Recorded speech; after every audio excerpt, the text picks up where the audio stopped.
I don't know why that happens. Hey, Bulldogs. How's it going? Um, every time I try to get my chat onto this side, it blacks out my screen for some reason. But welcome. I was just on DTR had a live, and I just popped in to say hi. I told you everybody tonight has lives. The source is on right now. Like there's just so many people that have lives right now, so I'm hoping that we have somebody, we have some people tonight because there's just, I guess Thursday night is the night to have a live. So, but I had a shot in my back tonight, and it's killing me. But anyway, how are you doing, Bulldogs? I can't get my mic to be the way I want it either. I want it up here, I want it up there. I was just right on time for this live tonight. So, but I did a video last night, and it actually ended up coming out pretty good. I had a lot of comments on the video, which was very interesting. Actually, a lot of in-depth comments on the video. A lot of people, our guests, are really paying attention to what is going on, which I was surprised to kind of see. Sorry, my neck is just killing me. um, but yeah, it was an interesting video, and I was really glad that I had a good turnout. Hey, Mark, how's it going? Um, I was just on the source, and I popped in, and I was like, I gotta say hi. I have to say hi. I wanted to stay and hang out, but I'm having issues with this thing right now. But I had this scheduled, so I was like, I gotta get on. I gotta go, but I didn't want to miss. He was like singing away like he always does. He's so funny. He was having a good old time, so I was like, I gotta go. I really don't want to miss this, but I had this scheduled, and I didn't want to cancel it. So, but how you doing, Mark? How's everything going? Hi, David. Hey, Bulldogs. Welcome, guys, to the chat. So yeah, I was just chatting it up with Bulldogs and letting him know that I had put out a video last night, and it actually got a lot of comments. Like people were, I can't believe how many comments this video like got, because it really talked about what 2026 was, the like prediction of 2026, and keeping schedule is important, yes, and that's why I was like, I gotta go. I really don't want. I actually popped into two chats. DTR was on one, and then the source had one going, and I was like, I really, really, really want to stay, but I gotta go. So, and they were like, oh no, go do your thing, go do your thing. So, yeah. So I was like, they said if they can. So DTR, I guess, is on the road a lot with Bigfoot. So they're in Nova Scotia, and I don't know. He's like, I'll try to make it if I can, but he's like, I've been traveling all day, and I said, yeah, no, I totally get it. No big deal. He's a good supporter. So I said, I'll catch you on the next one. So, but yeah, so I did a video yesterday. I recorded a video. I uploaded it last night, and then this morning I had like 16 comments on this video. And like I said, it was about what they're predicting for 2026. And hey, Wolf and Snort, how's it going? Welcome to the chat. And a lot of people had a lot of good insight. Like, I'm really surprised at actually how many people are paying attention to what is actually going on with the markets and with housing and, with the economy. And I know people are, hurting and broke and all that stuff. And of course they're going to be paying attention, but these were like specifics in this video that I had. And I couldn't cover the full video that I was talking about because the video itself is like an hour and a half, but I wanted to just get my point across on some of the things this guy, Fred Harrison, was talking about, and I really had never really, I heard of the name before, but I had never really, I didn't really know how in depth of a, he's an economist and a journalist, and he, he's in his 80s. Damush barbecue. Welcome. Thank you for joining. How's it going? I hope your evening's going well. Yeah, so I was really, really surprised about some of the comments on this video, and it's hard not to pay attention when you got to work for 4 hours for a sandwich. David, you got that right. I mean, that is definitely true. But this video that I had, really went into what the predictions were. So this guy, Fred Harrison, he had predicted the last two financial crisis, and he was spot on.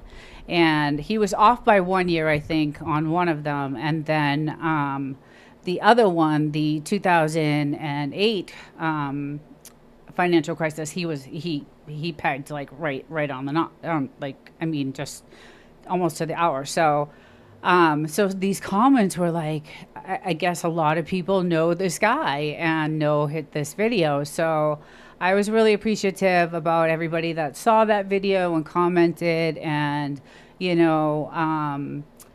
they gave really good comments, and I was able to have good conversation, comment back, and because I had watched that video by Fred Harrison, like a lot. He had such good. I actually have it tonight. If I was going to go into it, maybe here and there, but the predictions he had for 2026 and 2027 made like so much sense. And the guy, I mean, he's in his 80s. He must know something, because he's up there in age. So I was just really happy about that. I was really happy that I had, a lot of comments on that video. I'm glad it, affected a lot of people, and, they really got into it, and it was really good. So I appreciate that from everyone. And, yeah, so today after work, I had to go get a friggin' injection in my neck. So I'm like, I might be squirmish a little bit tonight, because I have these like cortisone injections, and I had this 4-disc fusion surgery years ago, and now it's getting all messed up again. So it's not fun.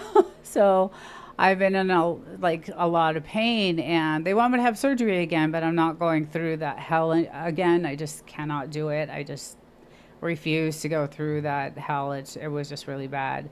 I like your name, Moose. Doesn't it? I love it too. That's the one thing that drew me to actually comment on the chat, was that some of these names are really creative. I mean, super creative, and they're super fun, and their channels are fun too. So yeah, it's definitely a good name. So and Wolf and Snort, that's a really cute name too. It's adorable. So but anyway, yeah, so I am just not wanting to, have the surgery, and so I'm going through this series of injections in my neck, and I just came back from that, and that's why I was kind of like to the nose at 4:30. I just made it on. So but hope everybody's doing well tonight. It's a Thursday night. Yay, almost Friday. Can't wait. Can't wait for the weekend. Just looking forward to just, chilling out in the desert. The desert has been amazing. The weather has been it's the best time of year right now to go to that, to the desert. It's perfect weather. I get to enjoy, the outdoors. It's not too hot. It's not too cold. We got our fires at night, which I'm probably going to do a live. Hey, Jesse, how's it going? Welcome to the chat. Yeah, so I'm probably going to do a live if it's not too windy. I did a live one night on a Friday night, and we had a fire going, and the chat was really good. It was awesome. They got to see the colors of the sky, and it was really pretty. So I'm hoping to do that tomorrow. We'll see. I also have my regular live show on Saturday with my Frenchies, and then I do a live Sunday morning. So, but the hey Bulldogs, but the live shows on Friday nights are really cool because we do have, we have the fire going, we have the dogs out, and it's just the views are beautiful and the sunsets are gorgeous. So, thank you. I'm all right. Thanks you. How are you? The outdoor life.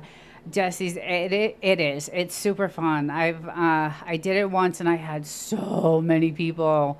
It was a lot of fun. The thing about that is that chat can go on for like 3-4 hours, so which is good, it's fine, but by the end of that chat I had no voice. Like even on Sundays, my Sundays lives outdoors, because what I'm doing now on Sundays is I am like going to different like torn down houses just to see how they lived, and like I'm exploring these different shacks because back in the day when you worked the gold mines, if you worked the gold mines, they would give you some land and they would give you these houses, these little shack houses. And there's thousands of them out there. There's like so many of them out there. So last Sunday's live, I actually went over, there's one right next to our house. And I went over and I got to see how they got their water source and, what they use for heat. And I went through, the house, and on one side of the house it had like bullet holes in it and stuff, and it was just cool to see, just to do that. So Sundays I'm thinking about going and venturing out and looking at more of those houses and stuff. It's kind of interesting to me. Scary. It is scary because through the whole chat on Sunday I was like looking down at the ground, like, because there's snakes everywhere. So I kept saying, "Oh, I just got to check the ground before I, go any further, because there's rattlesnakes everywhere."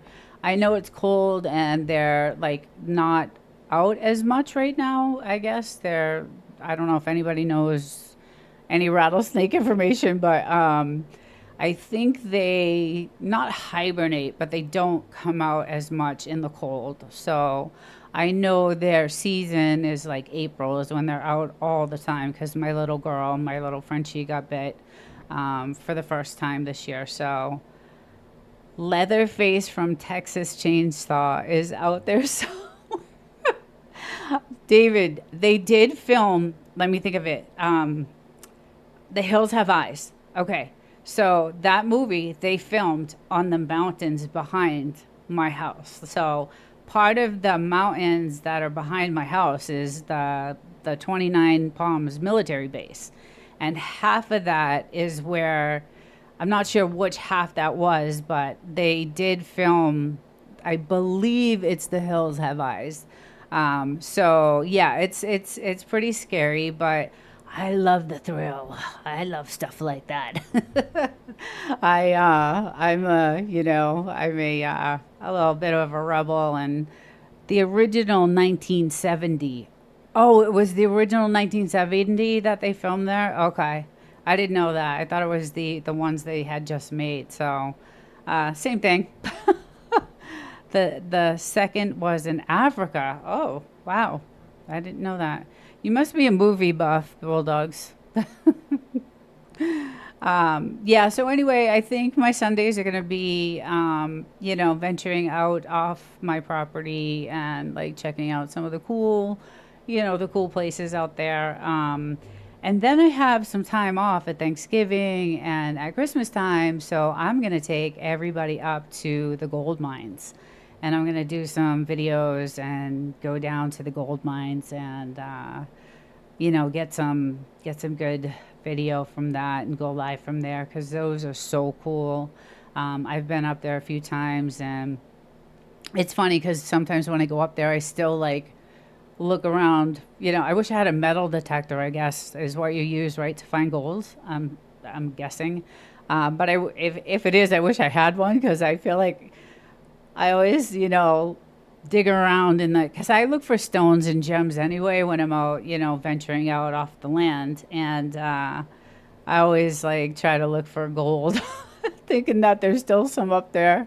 Who knows? It could be. I don't know. But oh wow, the gold mines sound fun to see. Yeah, I'm gonna do some videos up there. So, like I said, I have a bunch of time off finally in November. So for Thanksgiving, I have like 5 days off, and then for Christmas, I have a nice 2 week vacation. So I'm gonna be venturing out and doing some lives from the gold mines, and then some lives from some of those really cool beat down houses, and some of them still have their stoves in them and their like pots and pans, and just I mean it's crazy how it's really interesting. Sounds scary. Old mutant miners lived in there somewhere, David. You know what, I would not doubt anything right now. I would not doubt that for a second. I do know though that Joshua Tree does have tours that they take up there, so and it is part of the Joshua Tree National Park.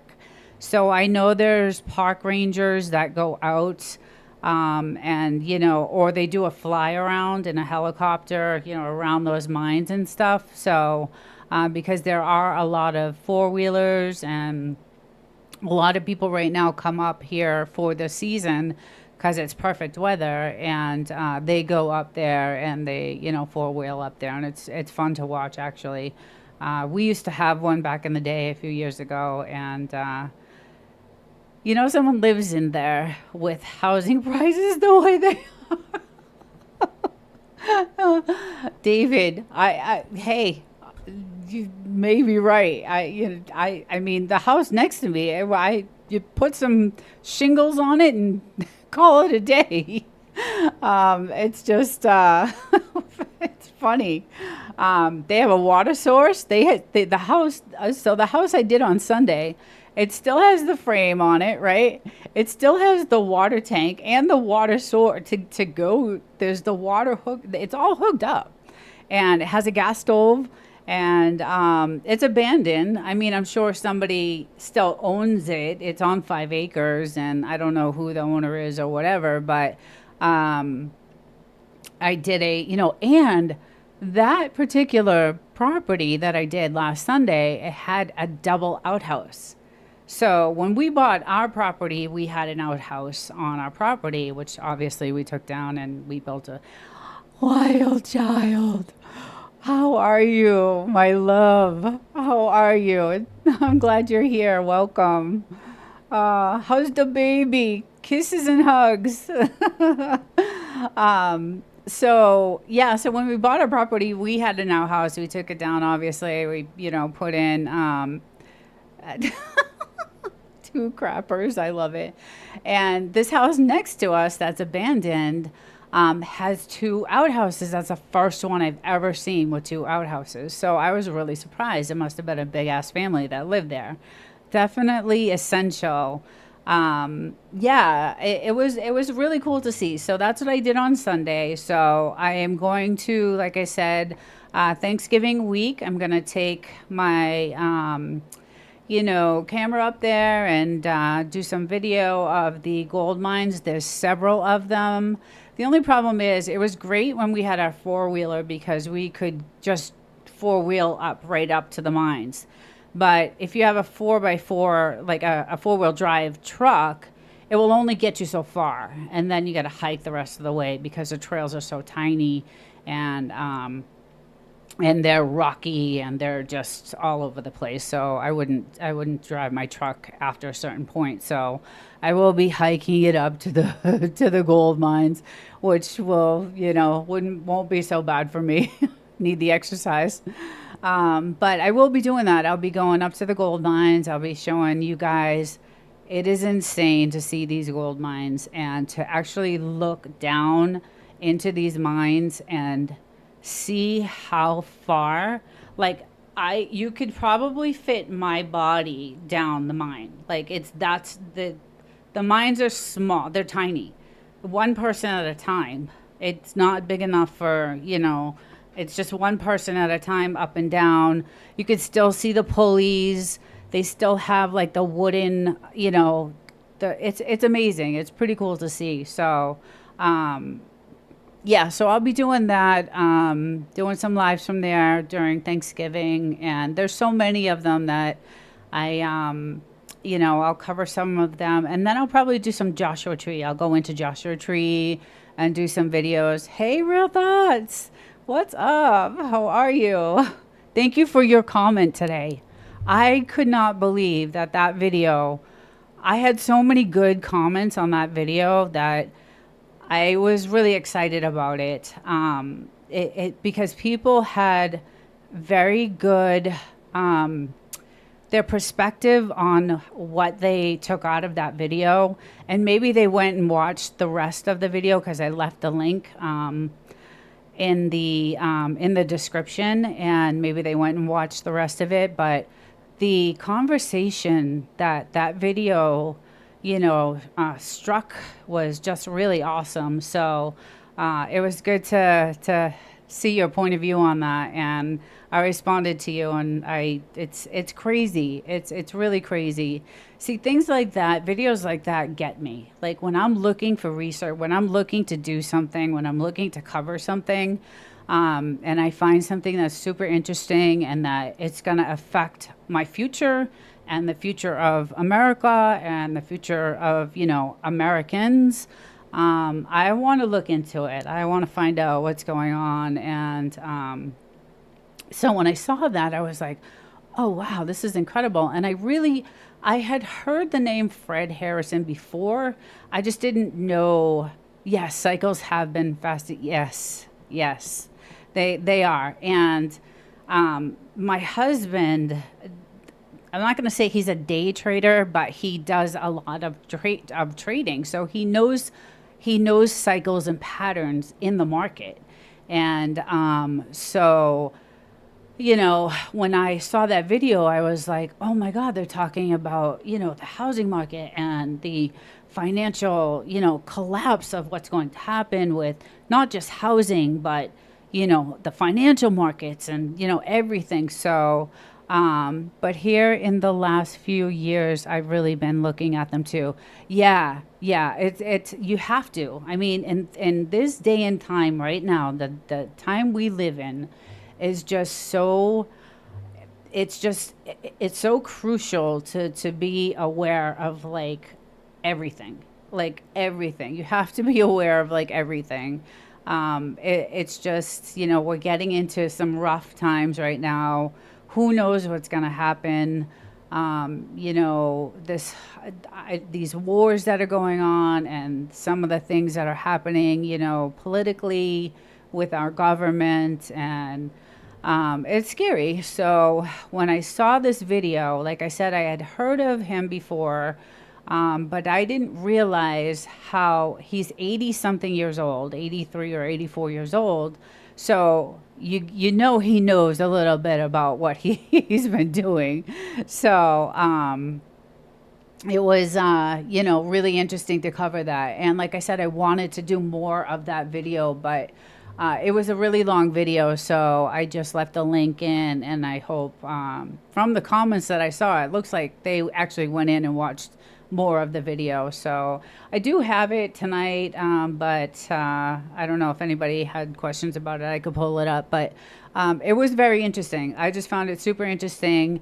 And then I kind of wrote, a little, I basically took a lot of what he said in his book, because he had that book, and I looked up the book, and I took some information from the book, the Chaos Makers, and I put a little, little thing together to talk about. And then the video gave me a lot of information too. So, and then I did use Grok to fix some sentences for me to make it sound really professional and kind of like a storytelling type of thing. So, but the real information came from that source, that video, and that book.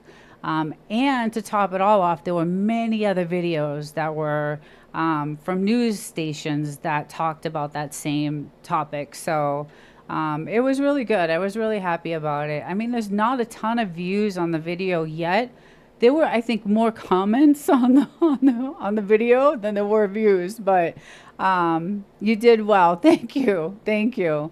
Yeah, I was just so into it. I think this is what I think. If you're really into the topic that you're talking about, that you are just going to, just get so into it that it's just going to be, you know, yes, that was a great video. Thank you, Jesse.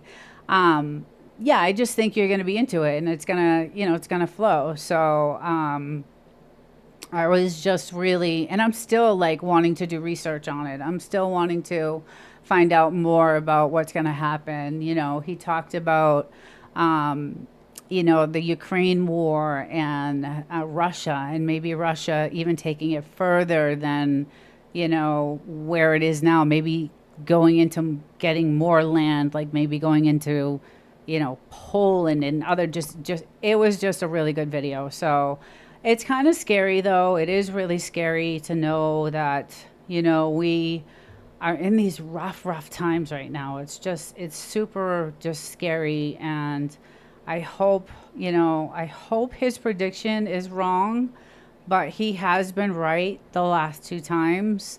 And, maybe something, there's so much going on, like the digital ID. Maybe, they're talking about Trump doing something with coins, like the, what do you want? Stable coins. I did a video on stable coins, and maybe trying to get the U.S. debt paid by stable coins. And I have a video about that, on how he's going to do that. But Russia called him out on that, and other countries called him out, saying that that's kind of cheating, doing it that way. So I don't know what's going to happen. It's extremely interesting. We are in a lot of debt, and it's really scary. If you look at history, there has always been rough times, so it's realistic. Yes, and that's what drew me to that video. Fourth turning. Okay, so the fourth turning. So this is the fourth turning you're saying. So I think 2008 was another one, right? If Wolf and Snort can tell me, or if anybody can. So I know it was the 1920s, right? Was the first, I think. I know 2008 was one of them. And then I'm not sure what the others, was it 2000 or something like that? Yes, Russia and China have been accumulating gold. And that's the other thing. That's where I was going to take that video next, was because of what's happening, the four 20-year periods. Okay, so Fred Harris says it's 18-year. It's an 18-year housing cycle. That's what that video was about, was the 18-year housing cycle. And how it had to do with the markets and the governments, and how they're pushing or pulling, which way it's going to go. But it's just, who knows what's going to happen. I'm so, every day I just turn on the news, and I'm such a geek. Just a freaking geek. I can't stand it. I just read and just all, that's what I pretty much, it's all related. Yes, Wolf and Snore, it's all related. Yes. And, I get another thing is, my husband is a genius. He is extremely smart. He's an engineer by trade. When he was in the field, he's now retired, but he's extremely smart. He does trade. He's not a day trader, but he does do a lot in the market. So I do have a good coach. When I'm doing getting some of my information and putting it together, he does, help me a lot with that. So that's a big help. But yes, it is all related. All of it's related. And that's what scares me. It's not. And the other thing that Fred mentioned in that video was that it was a correlation, or he used another word, of all these events happening at once that's going to be the detriment of the outcome. That's, it's not just it's not just one thing. It's he mentioned, the immigration. He mentioned the wars. He mentioned, gold inflation. I mean, real thoughts. I I do. Definitely good team. I am very grateful and really happy for my team, and yeah, I get, I get a lot of help from my husband. Is really good at reading patterns and cycles and all that stuff. So that's how they'll pay off the debt, is devaluation. Yes, and that was kind of what Fred was kind of like gearing towards. If you had watched the whole video, it was a really good video, actually. It just, he said there's no doubt it's going to end up in a really bad situation. It's just, and it's not just going to be, so this is, he said that back in the 2008 crash, it was the banks that needed the bailout, right? It was all the banks. And the government printed the money to bail the banks out.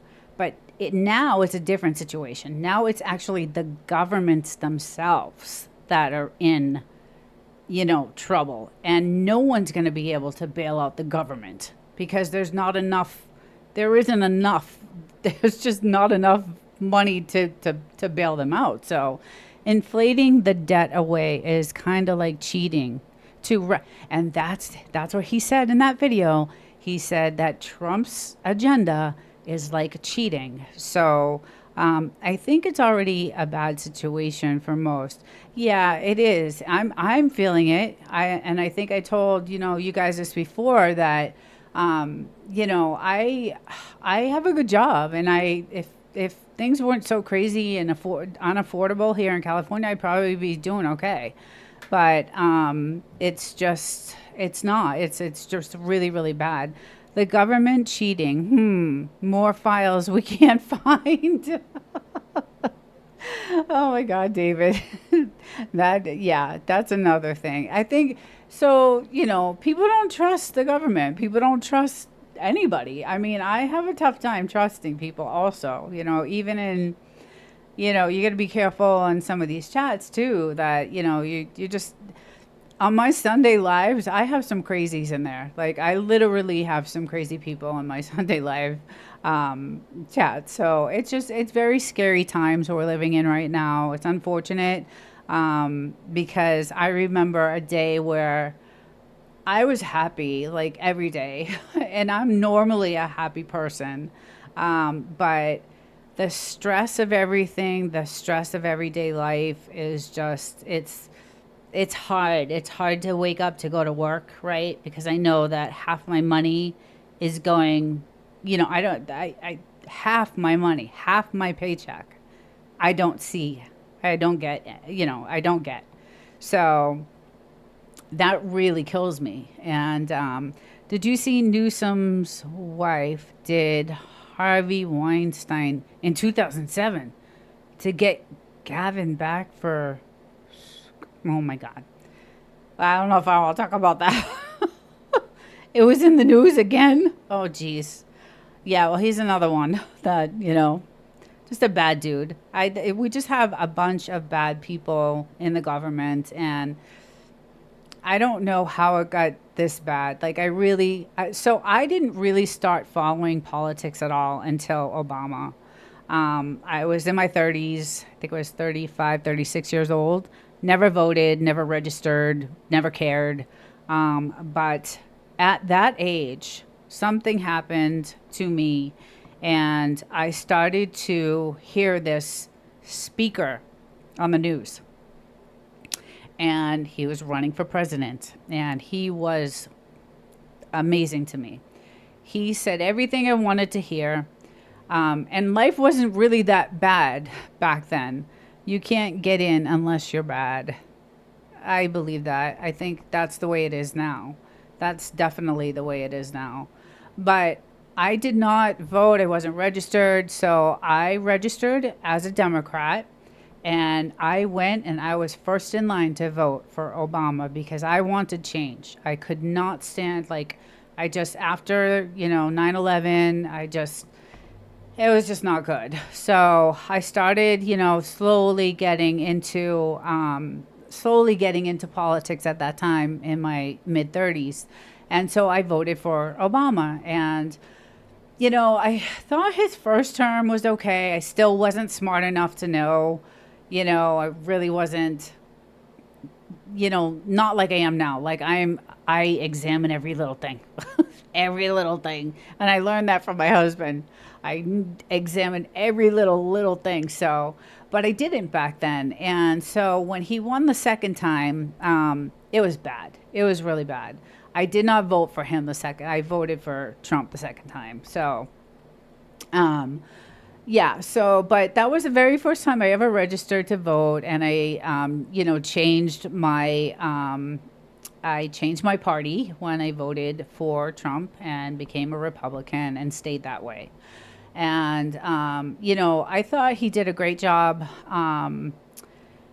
In his first term, I thought he did well.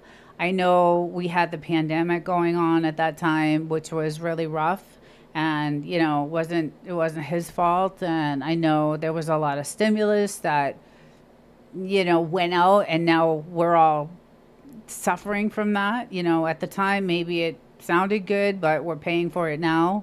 And that also is another part of that video that I did yesterday. Yeah, it's just, I'm thinking to myself, I don't even know if it's worth voting anymore. Like, why would we vote anymore? Because of the corruption that's going on right now. All part of the plan. Romney was second time. Oh, whoever they are. I think they have something on most of them. Whoever they. Oh, okay. I'm catching up in the chat. Sorry, guys. Yeah, like now I feel like, you know what? I don't want to vote. I don't want to. And Mondami won in New York City. Did you guys see that? He won yesterday. So there goes, half of New York City is fleeing right now as we speak. They're running for their lives. They're leaving. And, well, I still want my 5K. Yeah, you'll never see that. It's gone. There is no money. There's no Fort Knox. There's weird. I'm really scared. I'm really, really, really nervous. Even like, I was talking the last week, my live on Thursday, we were talking about coins and, gold and silver. And some of these coin shops are completely they're closed down. They're like not even open anymore. And they had been open for 50 years and they're not even open anymore. They're gone. So it's, I can't, just things are happening so fast. And just things are moving too fast. Things are just moving way too fast. And, it's just scary. I don't know. It's just really scary. And it bothers me to wake up every day at 3:30 in the morning to go to work, to a very stressful job of, it's a very, I'm not going to, I said this last week, I'm not going to complain about it because I'm fortunate I have this job. And it's a very interesting, aerospace is one of the most fascinating fields to be in, to be honest. But, LOL, Bulldogs, you have to change your citizenship to get that to one of the allied countries. Oh my God. You nailed it. Yeah, it is. It's really rough. I wanted to retire. I wanted to retire at 55. I'll be 60 in a couple years, and I'm gonna be working till I have no idea now. So, but it kills me to wake up at 3:30 every morning, go to work. But luckily, I have a job that I really like. It's very interesting. My days do go by very fast because I do tons of calculating and formulating and coding and just all kinds of, plans and just, it's a very interesting job and I'm glad I have it. But I don't get to see what do you do for work, Desert. So I can tell you what I do. I just can't tell. I work in aerospace, but a lot of what I do is classified. So I can't really say what I actually do because it's classified. But I do work for an aerospace company. But before that, I was a chemist. I worked in the biomedical field and I worked at a really good company and I did all the pandemic testing devices and all flu and strep. So I was the chemist that made the chemistry solution that went on the testing strips that go out to all the doctors and all the hospitals and CVS and Walgreens and all that stuff.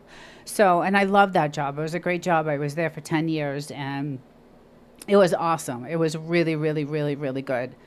It's kind of a classified thing that I do.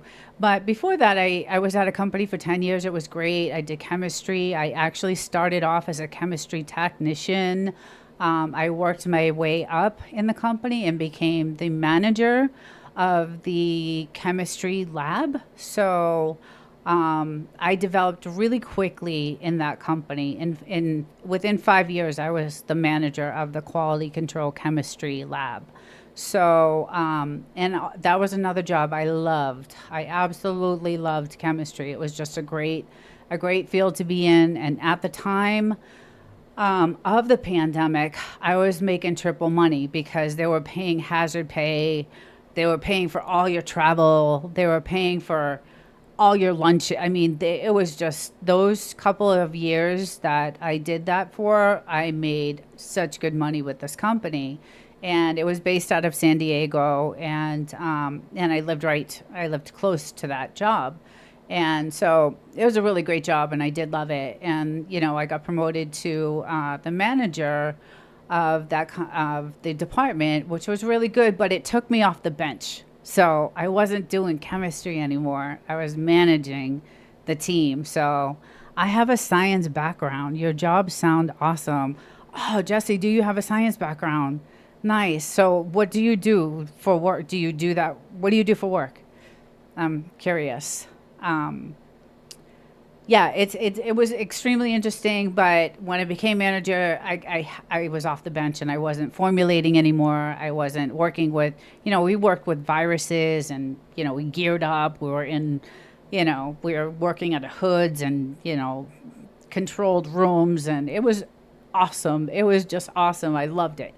And then when I got promoted to manager, I got taken off the floor, and then I was managing people, which was fine too.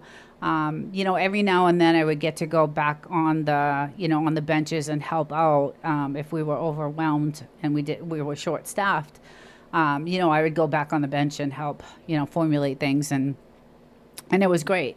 But I just once that happened, I became a manager. I just started growing and getting more involved with R&D. And then I got a lot of experience, like developing new methods and, writing work instructions and SOPs, and just because I knew so much about the chemistry that was involved, and I did a lot of data analysis on the testing, so I knew how everything, worked, and I knew, the testing results and how everything functioned and what, where to adjust different medias and different things. Chronic health issues have prevented me from getting into the work I wanted, but I have a biology degree with an ecological, I can't say that name. Why? Ecological focus. Okay. Very, very good. Yeah, that. Most of the people I worked with had biology degrees. Most of them were microbiology degrees because a lot of the stuff we did was microbiology. So, I did a lot of ELISA testing and HPLC testing, and just it was great. So then I started getting involved in the R&D team and doing investigations, and it was a really great job. But then it got bought out. The company got bought out 3 years ago, and it completely changed, and I was miserable. It was just there were a new regime came in, and this was the bad thing about when this happens. And if you look at my very first video that I ever did on YouTube, I talk about it, and you'll know it's my first my first video, because it was really mostly scripted, and I threw in a few things here and there. But when that happened, it just ruined the whole. The half the company left, first of all, and then half the company got laid off. So this new regime came in, ruined the place. I was miserable. They put a lot more duties on me because we lost so many people. I was working nonstop, just like I am now, but it's much better now. So I decided, you know what, I'm going to try to look for something else. I can't, as much as, I really liked what I was doing. I was like, I'm not going to deal with these people. They're horrible. They're very abusive people. I never had to deal with working with aggressive people like that. They were very aggressive. That's a shame. It was a shame, because I had never dealt, in all the years I have been working, I had never dealt with a group of people that were aggressive like this. And it was really disturbing, and everybody, the culture of that company changed overnight. No, we were like a family. We used to have, everybody celebrated birthdays, and we would have birthday lunches, and nobody spoke to each other anymore. It completely turned the culture of that company around, and it was awful. It was awful. And at the time, my husband actually was an engineer there, and he was one of the best engineers they ever had. And he received many awards and he was an amazing engineer, and that's kind of how I got that job. But he was miserable. I mean, it was just really, really, really bad. It was a bad thing. So I started looking for work, and after 2 years of looking for work, I finally found this job in aerospace, and it is amazing. And a lot of my skills that I had at my other job transferred to this position, which I was fortunate to have that happen. Sometimes when you change jobs, some of your skills don't, you can't transfer them over to the new job. But I had been in so many different departments in the other job.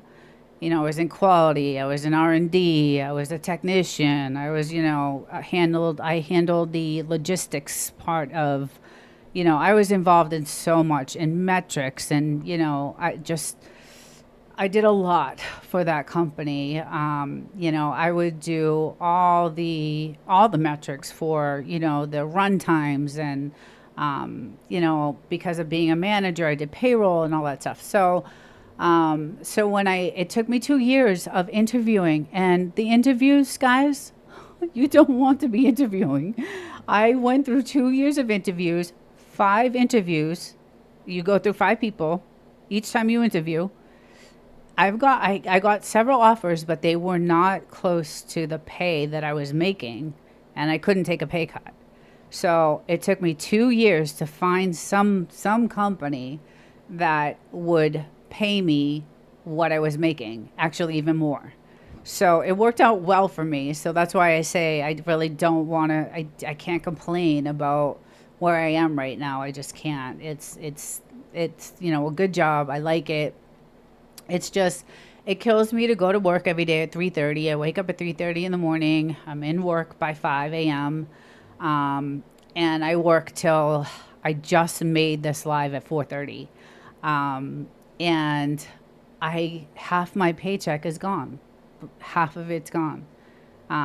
high regulated environment skills probably transferred. Yes, and that was the other thing. Why I dealt with all the auditors. We were heavily audited by the FDA, constantly audited by the FDA. We were funded by the FDA. A lot of the stuff we were doing, especially during the pandemic, we were funded by the FDA. So they were there all the time, and I had to deal with them. And so I did, and I tend to be an overachiever anyway. So I really put a lot into things that I do. It's just who I always want to try to prove myself. I don't know. It's just something in me.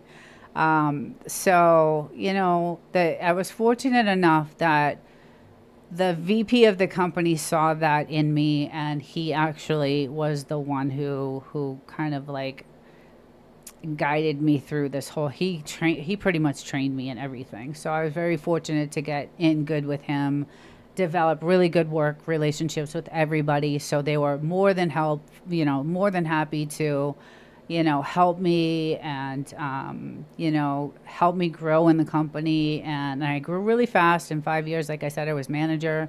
I had great relationships. And then that whole thing happened with the being bought out. And now today, their stock of the company.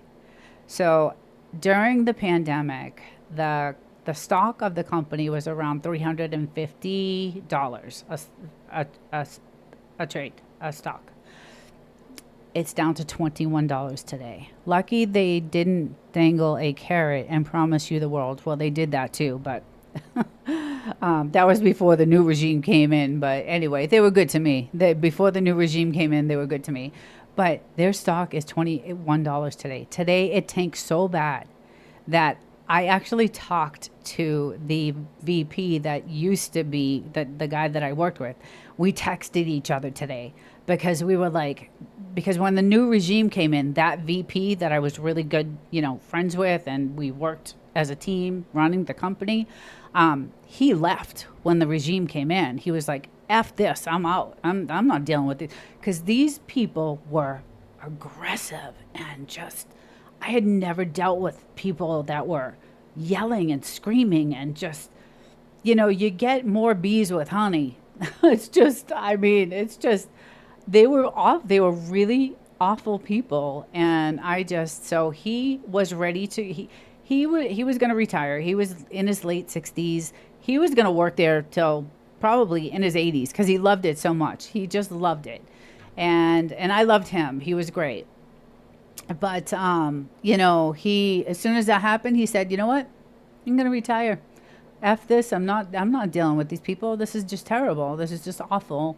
The way they're treating, he was even disgusted. He was like, I can't believe the way they're treating these people who have worked this. Half the company worked there for 30 years. Most of the company had worked there 10 years or more.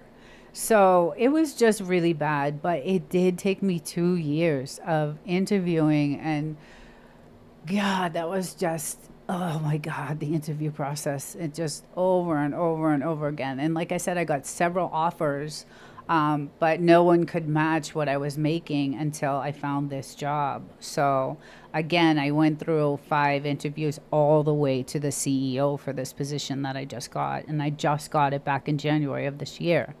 And that's how I moved closer to my house in the desert. So I'm not in San Diego anymore. I'm further north. So, it's, I'm very close to my job. My apartment where I'm filming now is, my apartment, and it's, 16 miles from where I work. So it's great. Yeah, it was, just, it's been a ride. It's been a ride. But I started YouTube because I was hoping you got a lateral move. Yes, it was pretty much a lateral move with some bonuses. So it was a little bit more money, because of the bonus, program they have. But it's a much better job, and the people are great, and I love going there. So It does. It's, it's, I love to go there. I love to go to work.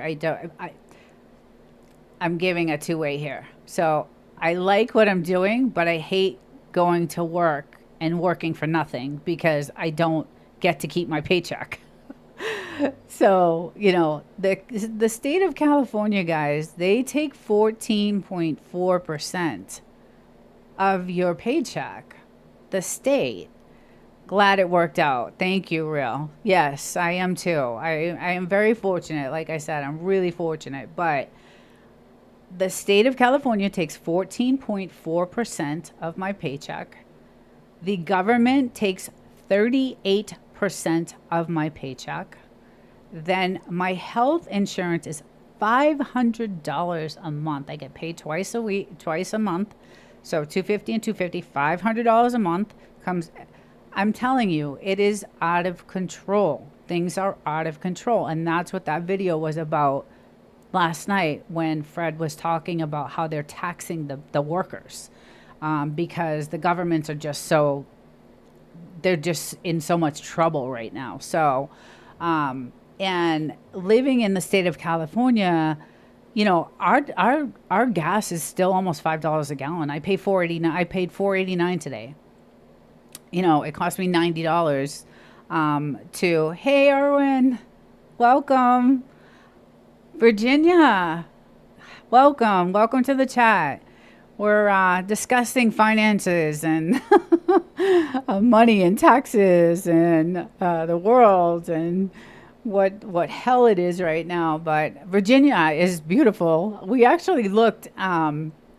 We've been looking. We want to get out of California, but we love our desert home. We do. We love it there so much. And that's the one thing that's stopping us from, because we look at home prices. My husband is constantly looking to get the heck out of here. And if I could find another job, like I have now somewhere else, that would be great. Virginia's gorgeous. I am originally from the East Coast. So, New York, Boston, Jersey.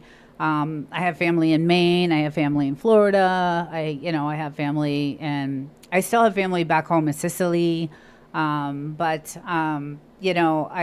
we have to I think we're eventually going to be pushed out of California, to be honest. My husband is retired, so he's on a fixed, income. I get a 3% raise every year. What is that going to do? I mean, it's not like we're going to get anywhere because they're going to keep hiking everything up. The electric, I just got to notice your electric's going to go, sky high. And it's just got back from a 10-day vacation in Berkeley Springs. What is that, Wyoming? I can't see. I love it in the woods and mountains. Oh, is it Washington? I'm blind as a bat. Sorry, guys. And I love the woods and mountains too. Like when I lived in New Hampshire, for like 7 years.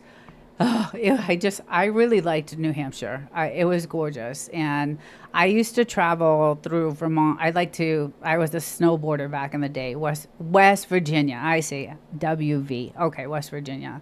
I've been to Berkeley Springs, Irwin. It's a beautiful place. Jesse. Okay. I heard it was gorgeous there, and we did look. We looked in Virginia, we looked in Georgia, we looked in Tennessee, with North Carolina, South Carolina. It was funny because we were looking. We almost bought in North Carolina, and then the hurricane hit that year. I think it was last year or the year before, and we were like, raw footage. Hi, welcome. Yes, you caught me. Welcome, honey. How are you? I'm glad to see you. Yeah, so we, you're from Virginia too? Jesus. Oh my God. Awesome. Wow, there's a lot of East Coasters. Yeah, so we were looking, we almost bought in North Carolina, and then that hurricane hit, and we were like, okay, maybe, we'll look other places. And we were like, nah, we'll just stay where we are in California. But like I said, financially, I think we're going to get pushed out because a 3% raise every year, guys, for me is not going to hold up with the insurance costs. That, like, our car insurance went from, I think my husband said his bill went from $158 a month to 300. So now, like, it is insanely expensive here. And we're eventually probably going to get pushed out, which is so unfortunate. Moved out here in 2013 to take a job at the Board of Veteran Appeals in DC. Oh, just retired in April. Lucky you, Erin. Oh my God. I want to retire so bad. I just want to retire. I just want to be done with it. But, I just want to be done with it. I am, I mean, I still want to work though too, like, cause I still feel young. Like I still feel like if I retire, I'm gonna need something to do. I'm not one of those that, wow, that's insane. Yeah, I'm not one of those that can just, I'm gonna try to film. Oh, you should. You should. You should. Listen. My team loved your raw footage. My team. I told them. I'm like, she's just hilarious. Like, when we're in the chat with the source, I think I even asked you, are you a professional comedian? Because you are so freaking funny.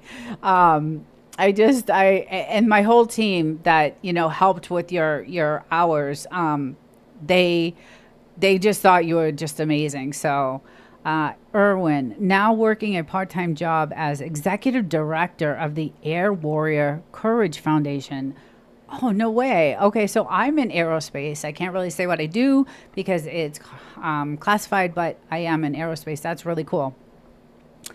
Yeah, great sense of humor. Raw footage is just funny, and we have a good time in that chat. And Robert Carter is another one. Like, I need to get him. I don't know if he needs watch hours or whatever, but I would like to help him out a little bit too. But my whole team that worked on your hours, they were just like, wow, this channel is really great. So I'm glad you did well. I'm glad they helped you out, and your analytics were great. I'm really happy about that.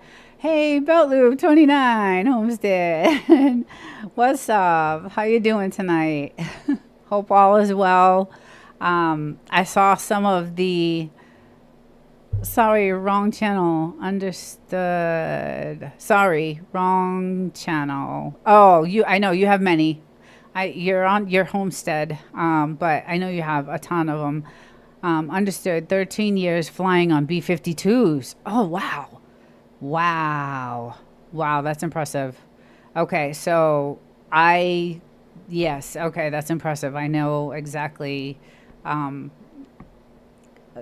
what a B-52 is because of my job. But anyway, we're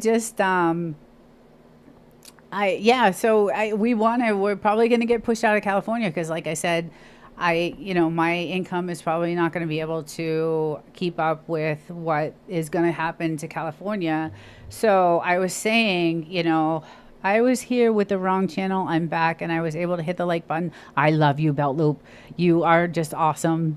Everybody is just, I really, really love my subs. I really do. They're so supportive, everybody. You guys are just so supportive. You comment on my videos and real thoughts. You have you're super smart, and I just love, we should have a podcast. Like, I think a podcast would be like really good. And LOL, I thought you logged into the wrong channel. Belt Loop, David, he was here last time, I think. Yeah, so anyway, I really do think that, eventually we're going to be pushed out. The cost of food here is just insane. The eggs are $12.99. A gallon of milk is like $5. I told you today I paid $4.89 for gas, so it cost me $90 to fill my tank. And thank God that lasts me through the week, even traveling back and forth the 175 miles every weekend to go to the desert on Fridays and Sundays. You know, you know, it does last, but a 3% raise every year is not going to help me out. And with everything, you know, increasing in California, it's going to be pretty bad. So, but Belt Loop, I wanted to tell you, I saw some of your videos from the fair, and I was like, I wish I lived near you guys. I want to meet your wife. She seems really cool. You have a great group. I actually I became a member of Devil Dog, and I'm looking forward to like really getting into that channel. Yes, real. It would be really good. I wish I had I don't have the program to have an app, a guest on. And I think I was asking Belt Loop the last time what they were using, or it might have been Devil Dog that I was asking. I can't remember who it was, but there's a program that I want to get so that I can have guests up. But I actually would love to get into podcasting because I love conversation. Obviously, you can tell I haven't shut up once. I love to get into like, you know, world events, and I love to, you know, hear what other people have to say and their opinions, and even debating, you know, like Charlie Kirk was a great debater. If anything at all, he was a great debater. You know, I didn't, you know, agree with everything he had to say, but, you know, even at that, he was just, he was a good debater, and I would love to get into that. So I have someone, let's see. Oh, an old friend of mine is at a game in San Diego, at a hockey game. It's Gary, my old person I used to work with. Yeah, so I would love to do like a podcast thing, like, you know, just I think it would be really interesting, and you know, real thoughts. You have a great perspective, and I think a lot of, you know, what we talk about back and forth, like it just vibes. I don't know, and I think we would have good debates if we disagree on things. My husband was saying that he's like, man, you guys would be like a really good podcast show to watch. So I thought that was funny the last time he said that, because he was on the chat and he was, you know, listening to us, and he's like, man, that would be. I really enjoy your channel, Desert. Logic and laughter, curiosity and cuteness. Thank you so much. Little dogs demanding attention. I think we would have fun. Yeah. So again, Belt Loop, first of all, your dogs are just the cutest. I think I saw 3 of them. Is it 3 that you have? And are they related? Because they all look identical. Jesse Journals and a box. Yes, a podcast with you and Real Thoughts Project would be great. At Desert, I have a space tomorrow if you have someone that wants to exchange hours. Okay, guys, so does anybody need watch hours? Does anybody need hours for your channel? I have a team that I've developed, and Bulldogs is the manager, pretty much, and he is very, very good. I have 3 Boston Terriers. I got them all from Devil Dog. 2 litters of, oh, no kidding. Oh my God, they're so cute. They are just adorable. I just love them. I want them. They're so cute. I'm an animal lover anyway. I love animals. It doesn't matter what it is, except snakes. I don't like snakes. But your dogs are so cute. They're just adorable. And yeah, so if anybody is interested in getting some hours for your channel, I have a good team that can help you out with that. And if you want to, just let me know in the chat. I was able to help out actually a lot of people with that, and they reciprocated. So it was really good to, be able to help out people, especially when you have, more than just one person, helping. So the Frenchie aspect kind of gives that away. I want to do basically watch Nina's playlist and we'll watch yours. Okay, there you go. Yeah, yeah. Basically, that's what it is. And I've traded with most of you guys on here. Actually, I've traded with. So, but if you need ours, just let me know, and we will hook you up. And yeah, I'm totally down with that. I need watch hours too, so I'm all about that. And what I like about that actually is you really get to see the channel. Like you really, really, if you're truly a watcher, you know, I, if you're truly a watcher of the channel, you really get to see that channel, and you're gonna. What an awesome idea to develop a team to support. Yes, it was. It was a good. It was a good. I'm fortunate. I have, a good sub base. I'll call it a community, to be honest. I really do.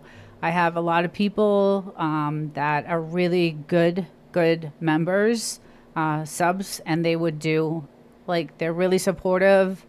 They're great people, and half of them are you guys. But it really, they'll do a lot for me, and I will do the same, for you guys. So it did help. Like, my watch hours went up 30 hours in one day. So can I make a suggestion? Yes. Somebody did make a suggestion to me about the watch hours. Yes.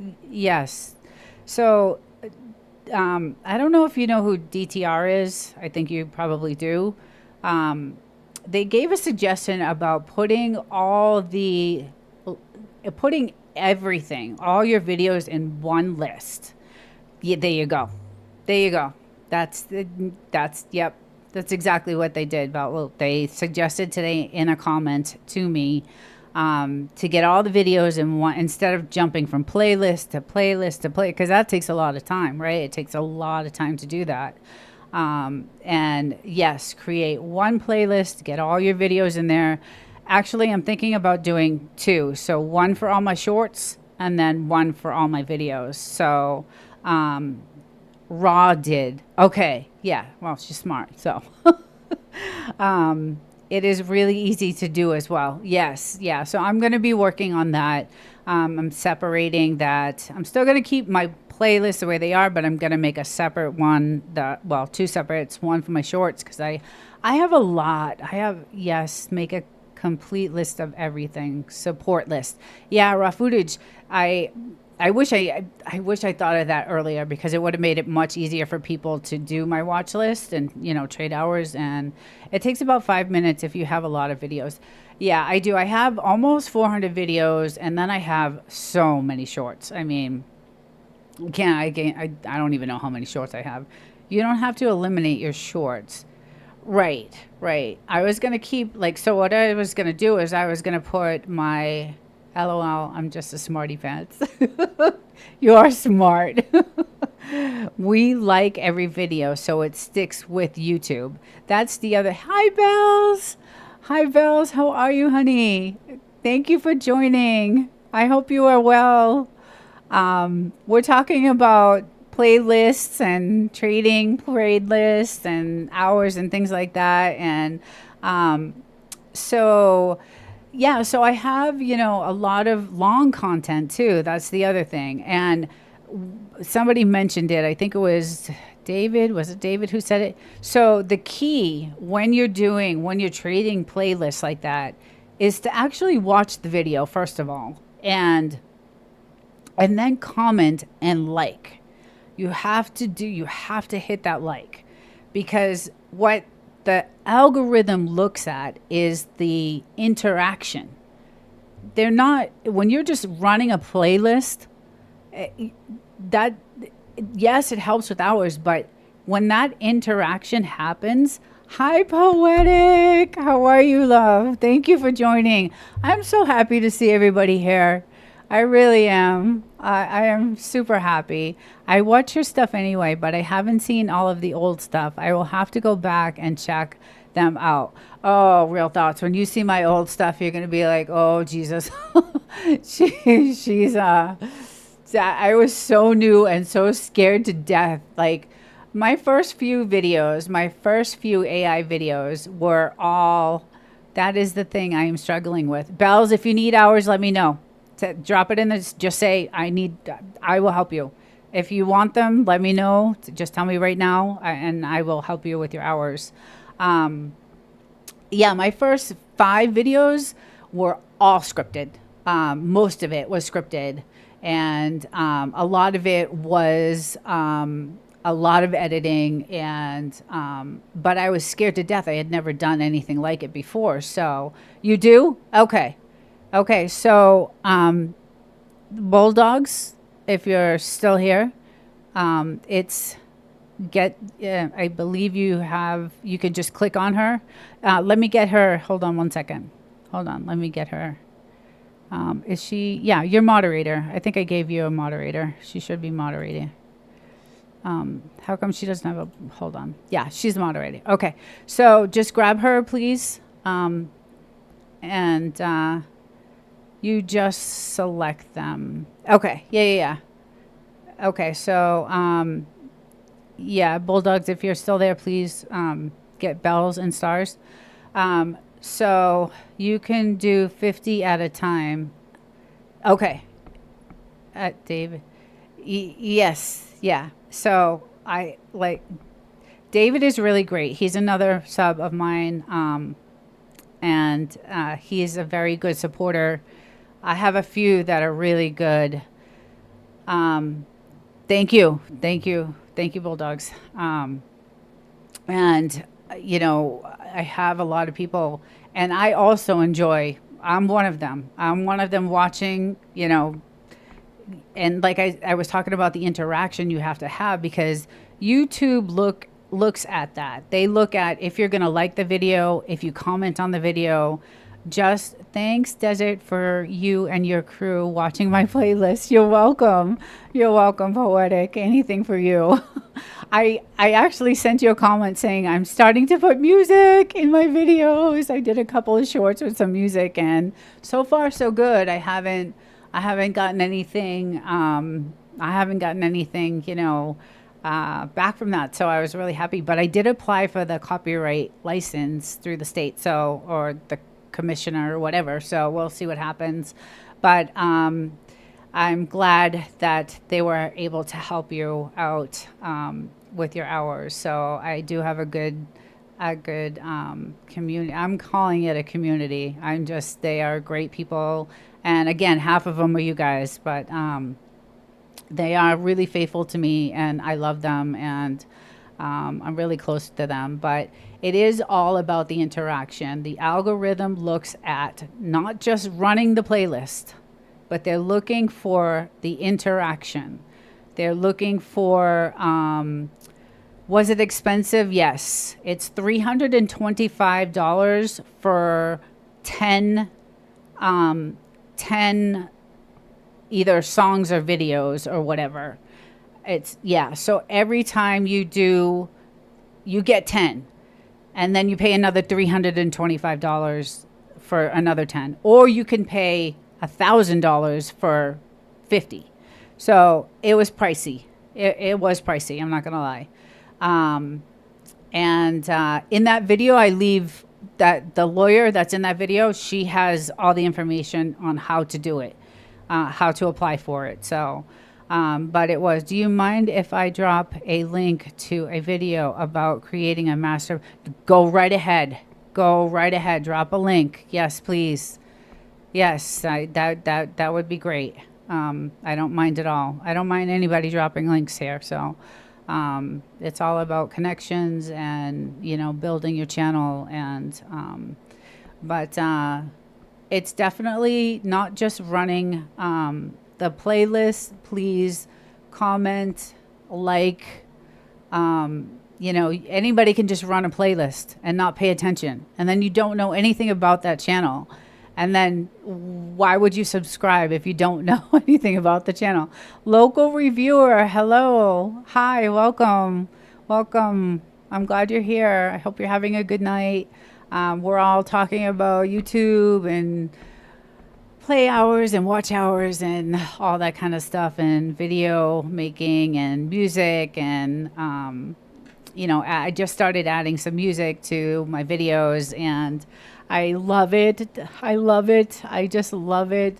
Sandra, I am just having so much fun with it. I just, I don't know. I just love doing it. I love creating. It's a lot of fun. It does take a little bit of time, but because I'm new to it, like I'm new to all these, Suno and all these other programs. So, but the program I really want to learn about is what I use to have guests on my channel. I don't know. Some say StreamYard, some say, I don't know which one is the best one to use. And when I was watching, I think was it you, Belt Loop, the other night with Devil Dog, and you had Des on. I think it was you. I'm not sure which one to go with for that, because I do local reviewer watch hours. Are you looking for watch hours? If you're looking for watch hours, just let me know. I just left work, so I'm driving. Be safe listening. I got you. Okay. There are several streaming services. I was just yelling at a driver going by me, and it got on the chat. Oops. I didn't hear anything, so you're good. Okay, Desert, let's line up next week. Who wants to view your playlists? Okay, so if you want to trade, I'm willing to trade with anybody. So we got Bells. So Bells will be first on the list, and we'll trade with Bells. And Bells, you have my channel. You can start. I feel bad because you're going to have to go from playlist to playlist to playlist. But if Belt Loot drops that link in the chat, maybe we can figure out what he had in mind. Local, are you getting better loading longer videos? Okay, yeah. See, that's the other thing. A lot of my content is long. It's long content. So, and when you sign up to someone's, to trade playlists, it's important to watch the video, and it's a lot of work. It's a lot of work. You should be like, I had a list. So when I started doing this is the list. So if I was to trade with someone, the questions I would ask, right, to make sure you watched my videos, were how many videos were in this particular playlist? That would be one of my questions. Which video did you like best, or which playlist did you like best and why? Or which playlist did you not like and why? Do you have any suggestions for me? Which short was your favorite? How many shorts did you watch? Would you recommend my channel to others? Do you share their content on other platforms? So these are some of the things that are involved when you're sharing playlists. You shouldn't just be running it. That's not that. I get it. I get that. But the algorithm is picking up the communication that you guys are. So when you're running a playlist, you're hitting the like, you're commenting, and that's what the algorithm looks for when you're watching the videos. Poetic Tears, it is a lot of work. You are so right. It takes a long time. Sometimes I'm up till midnight, and so is my team. And through the night, they're just great questions. Thank you. Yeah. So I mean, that's how you know people are watching your channel. And you know what? They may not like it. They may say, you know what? I watched your stuff, and thanks for the hours, and I'm out. But these are some of the questions that you know that you may want to ask. Hey, how many videos were on this playlist? And that's how you know if they watched it or not. And if the first thing you'll know is if they comment, right? If they leave a like and a comment. I was saying watching longs are easier than shorts because we like every video and usually have conversation with the group on that channel. So a long is a way easier. That's a good way to look at it, actually. It is hard work. YouTube ain't easy. It's not. And I am trying my hardest right now. Like, I'm putting so much effort into it because I really, really, really, I understand that, David. Yes. I really do want to, I want this as a job, to be honest. I don't want to work for Google, but I would love to do this. Like, I'm a chatter. I like conversation. Double Roses, Twinsland. Hello, new here from Raw Foodage. Oh, great. Welcome. Welcome, Double Roses. Glad to have you. Triplet. Welcome. I'm glad to have you in the chat. And you'll get to meet really good people here. And if you're a friend of Foodage, I'm a friend of yours. I love her. She's great. Everybody is really great. So I watched one YouTuber playlist trying to help them get to the monetization stage. I'm talking over 10 playlists, over 10-hour playlists, and they never return the favor. And that poetic is what I am talking about, because that happened to me twice. I traded playlists twice and I got nothing. So that's why I was like, okay, these are the questions I want to know. And you don't even have to ask these, because they'll be commenting on your video and they'll be hitting that like button. And that's what you need. That is exactly what that algorithm wants to see. It's the communication. So it's, really just, you've got to, not just run the playlist, but that's rude. We love you too, Raw. Great connection, the Double Roses. David. That's fine when you're first starting out. It's impossible once the channel starts getting larger. And see, that's the other thing. So once the channel gets larger, and once you have your subs and your hours, and it's yes, communication is the key, but not a viewer communication with you and your contact. Communication is the key, but not a viewer communicates with you and your contact, right? I don't even ask anybody to play my playlist. I watch others or just have them play just to help them. I don't expect anything back. That's great. That's awesome. I mean, that's what I do. I mean, I go on Poetic, I go on Bell, I go on all your channels. I love, and that's why I subbed, is because I actually like your content. So, but I think what's happening in some of these like communities, and people are, saying, oh yeah, we'll trade playlists. Poetic just said exactly what happens. Sometimes, it just, they'll say, okay, we'll trade playlists, but the reciprocation doesn't happen back. Like, you put all these hours into watching, just like Poetic said, and you don't get anything back. And so it sucks. It just sucks. So you're in mine all the time. Yes. I actually love, and I was actually talking to my team about your channel, Local, was another one that I would love to trade with, because you have a really good, actually going to give you a moderator. I'll add you as a moderator.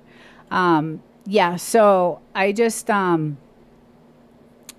how you find these awesome channels. You get to watch, and then some of them you don't like, and you don't go back, and it's just, it is what it is. So, it's just, that's how I was able to find Real Thoughts. But I like to help other small channels when I can. Yes, and that's the thing. I think that's where we're all at right now. Most of us, not Belt Loop. He's good, but a lot of us are still like. I think Poetic, you're up there. You're up 600 maybe. You're doing well. Tracy's is doing awesome. She's got over 1,000. We helped her out last week. We got her 65 hours, I think it was. Raw footage. We got you some good hours. Let's do it. Okay, okay, because I really like your channel. And okay, so we have Bells, Bulldogs, and David. If you're still on, I think you guys are. So Bells, and then we have Local Reviewer. We'll start. I'm gonna write this down. Bells, Local. Okay, Reviewer. Yeah, so we're all trying to get to that point, right, where we can get monetized, and it's easy to find them when you drop into a lot of small channel live streams. Yes, lots of people in there are content creators, not the large channels, and that's for sure. That you said it, Bello. Why would they be? Why do they have to be?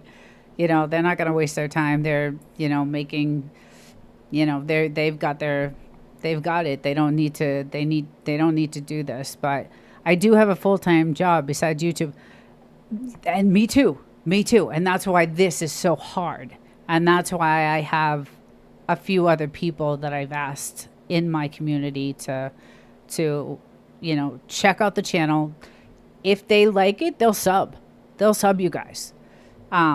And they'll watch your videos. If they don't like it, you won't get a sub, but you'll get the watch and you'll get the communication from them. They will do that. But they will, and that's how we grow. That's how it all grows. That's exactly what I'm trying to do. And I like to help out people, and I like to find new channels. I love it. I just love, finding new channels, and just, there's billions of channels out there on YouTube.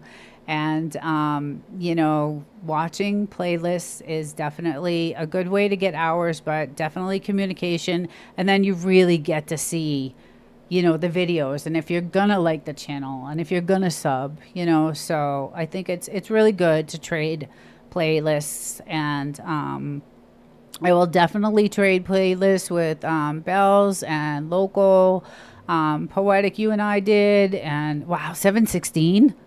You're at 716. Poetic Tears, I added a few subs. You're at 721. Oh, damn.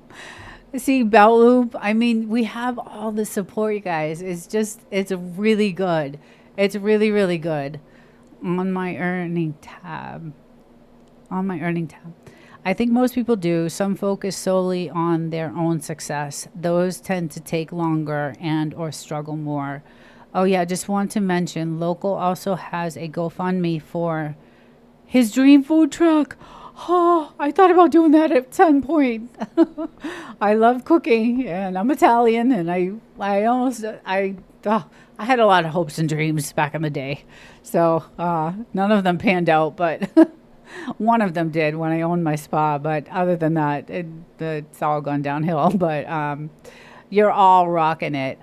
Yes, and Jesse's, I'll get you a moderator too, because I love you. You're good. You're a good channel. Yeah, and so that's how I'm able to find these great channels. And I love all these channels. It's just really it's fun to watch. And like I said, I traded with someone the other day I was on Tuber Chat yesterday, and I traded with someone there, and I ended up, having my team help, and I put in the effort. I was watching and liking, and I had, others helping, and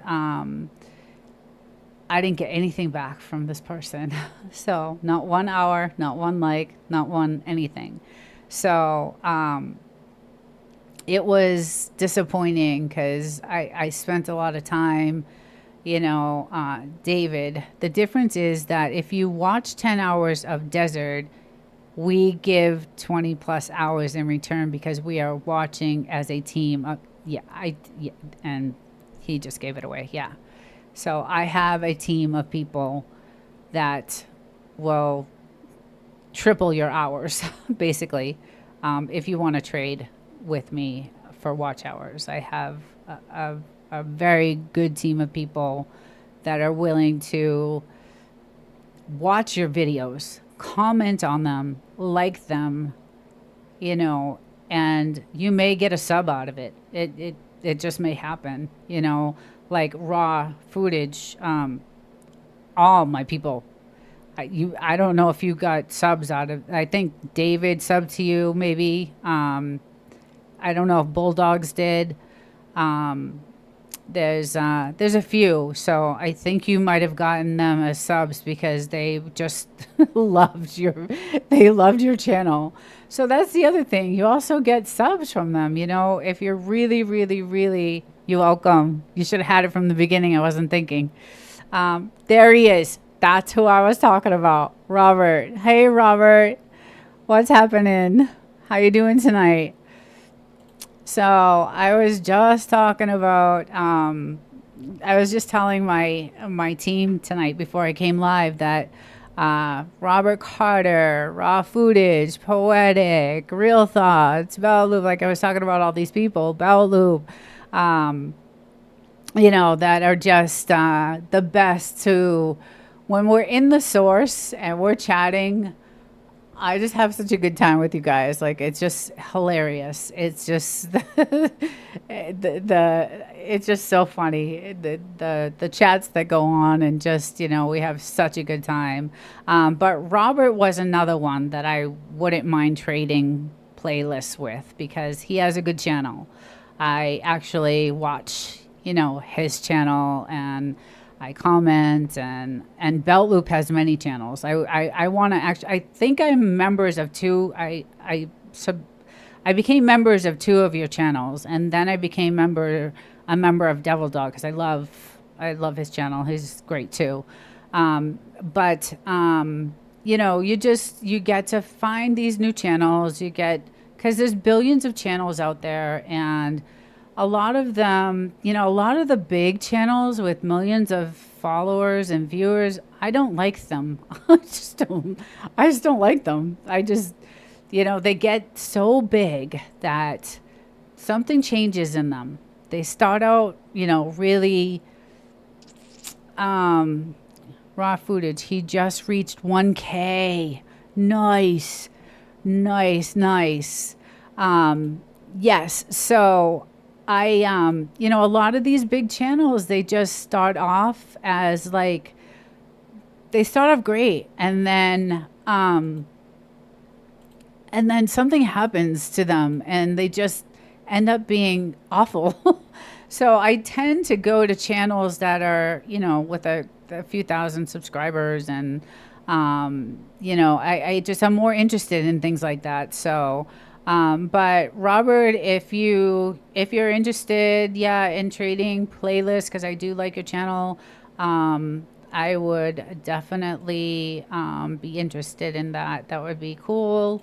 I just lost my chat. Hold on one second, guys. My thing is going to go off. Okay. You're welcome. Of course. Anything for you. Yeah, so again, that's how I found all these great channels, and I love watching them. And like I said, some of the bigger channels, I just don't find any interest in them. And they have millions of followers, and I don't understand how they get them.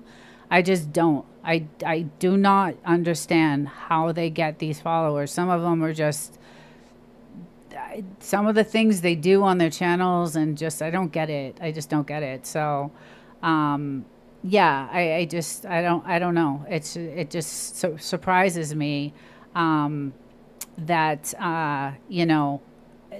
they get that many. I don't know how they get there, but they do. They've probably been on for, I don't know, years and years and years, because it's taking a long ass time um, to grow my channel. It's just taking a long time. I've been doing this since April, and I have a lot of videos out there, a lot of shorts. I put a lot of time into it. And to be honest, I probably work more for Google and YouTube than I do for my own job. So it's just double roses. I thought I gave you, I think I gave you a moderator. Yeah, you should be moderator now. Every time I click off that, it clicks off the chat. Okay, there we go. Yeah, so I mean, it's just it's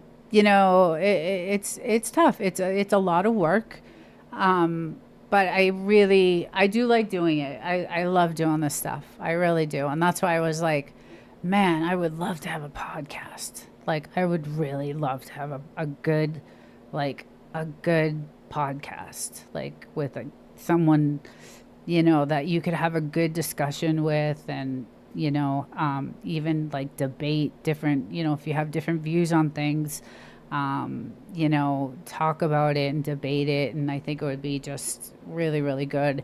And it was funny because it was my husband that said, you would be a great podcaster with this other, with Real Thoughts. He's like, you guys would just be, he's like, I would watch it. And so I was laughing so hard because, he was like, you guys are just, you have a good perspective. You have, good communication. You both are you can speak very well. And, Real Thoughts is super smart. And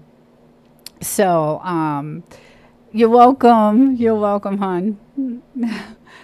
Yeah, so I just thought, man, that would be probably my next goal is to, David, Bells and Stars, I have you down for hours. Is there anyone else that would like hours?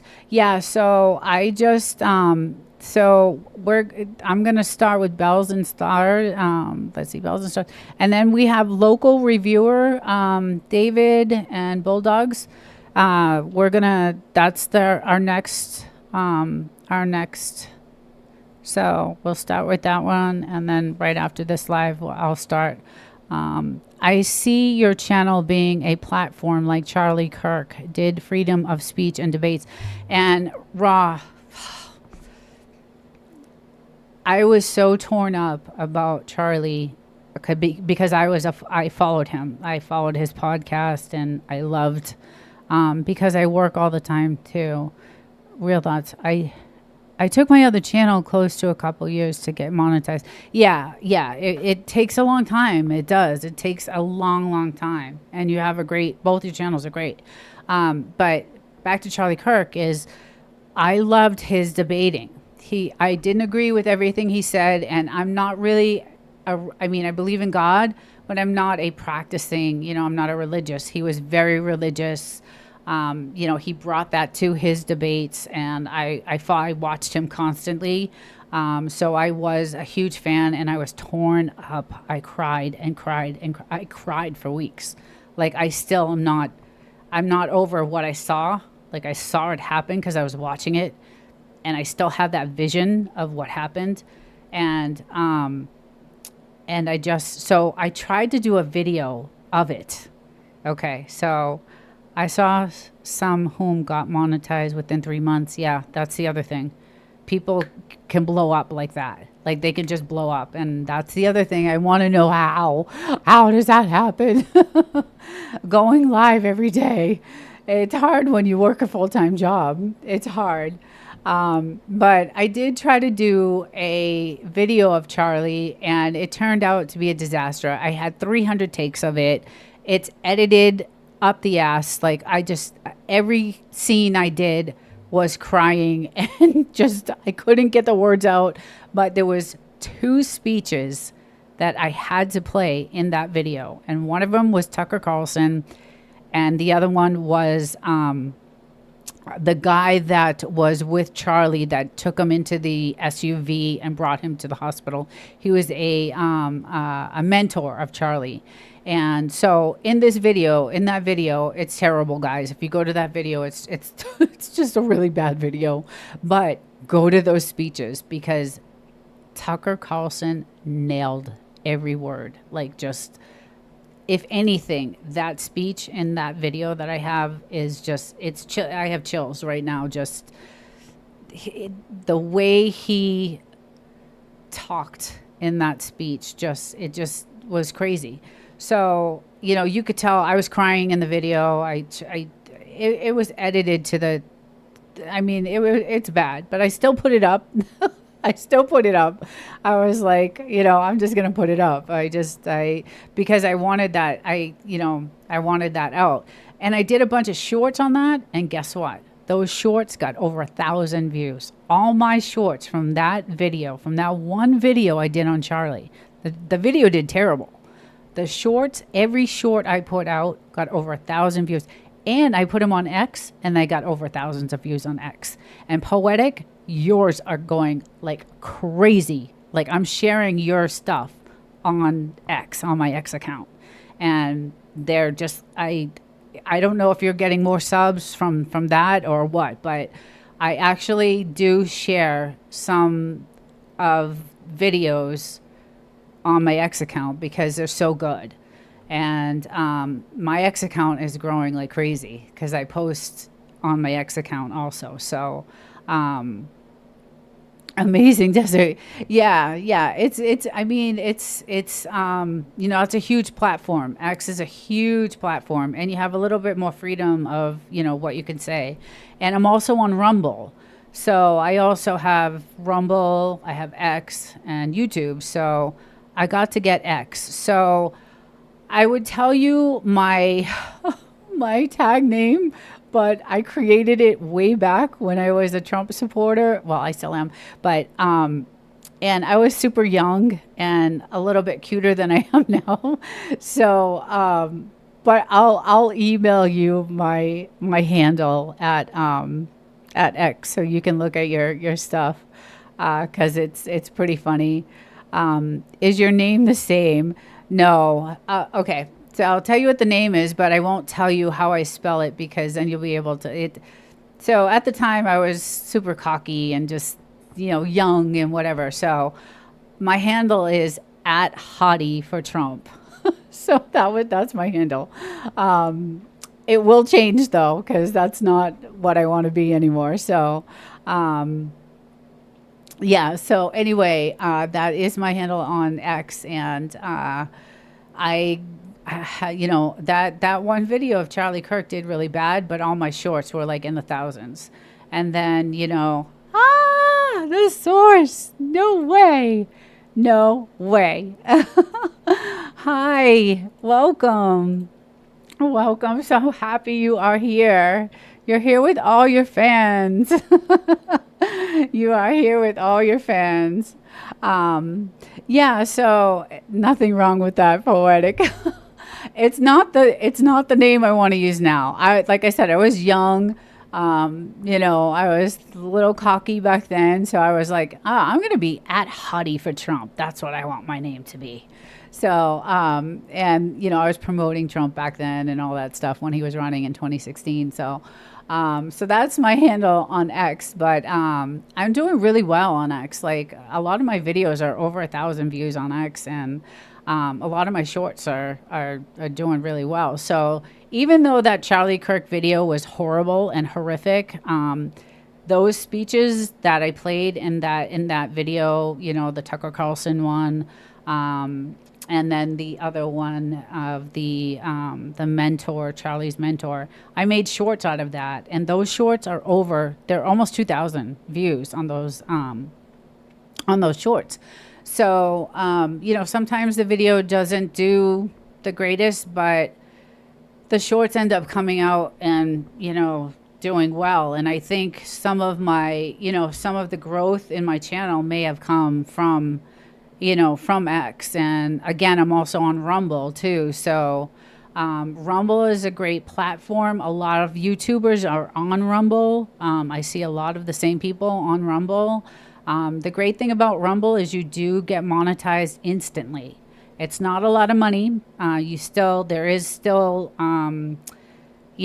a path. So you get monetized, a very small monetization when you first start.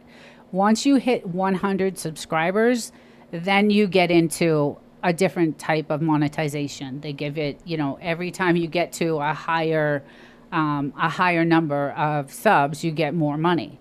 So, so I am making a tiny bit on Rumble. I post. I work so hard on YouTube because this is really where I want to be. So I don't. I probably have 500 videos on my YouTube channel. I probably have 300 on my Rumble account. So, and then I have, maybe 70 shorts on my Rumble account. But my X account is, yeah, it's huge. I have a lot. YouTube is very small monetarily. I know. That's what's killing me. And that's what I was like, asked. I think I asked the source this. I think we talked about this actually on my interview when I was on the source. I was like, what I hear that you don't really make, I guess if you get ad revenue, I believe, I think the ad revenue is where you do make the money on YouTube. So that's where it all comes in. So it's just a lot of work, Like I do 3 lives a week. So I do a Thursday night, I do a Saturday, a Sunday. Sometimes I'll do a Friday night because the Friday nights lives in the desert are beautiful.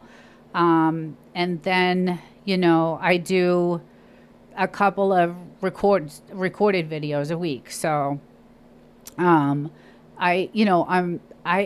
I said, I think I work more for you. I think I work more for Google and YouTube than I do for my regular job, because I'm just constantly researching and recording. And again, that video I put out yesterday, I can't even believe I got like 20 comments on that video, and just the interaction from that video that I put out, I was just, I think I had more comments than views on that video.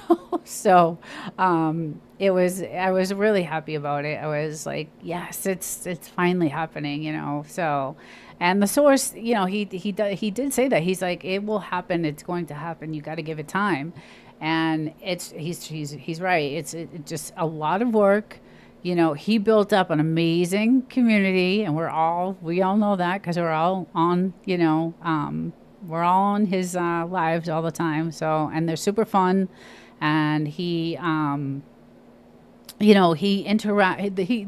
interaction is great. He's fun. He's high energy. He enjoys talking to people, which is, I think, huge for YouTube. You've got to, really, really like that. Yeah, membership is good. Upside potentials. Yes, right. So that's the other thing, right? So I do pay for some, members. Like I said, I pay I have maybe 5 or 6 or 7 that I pay memberships to. So that does help. And then ads, DoDash gets good checks. She has a lot of subs though. Yeah.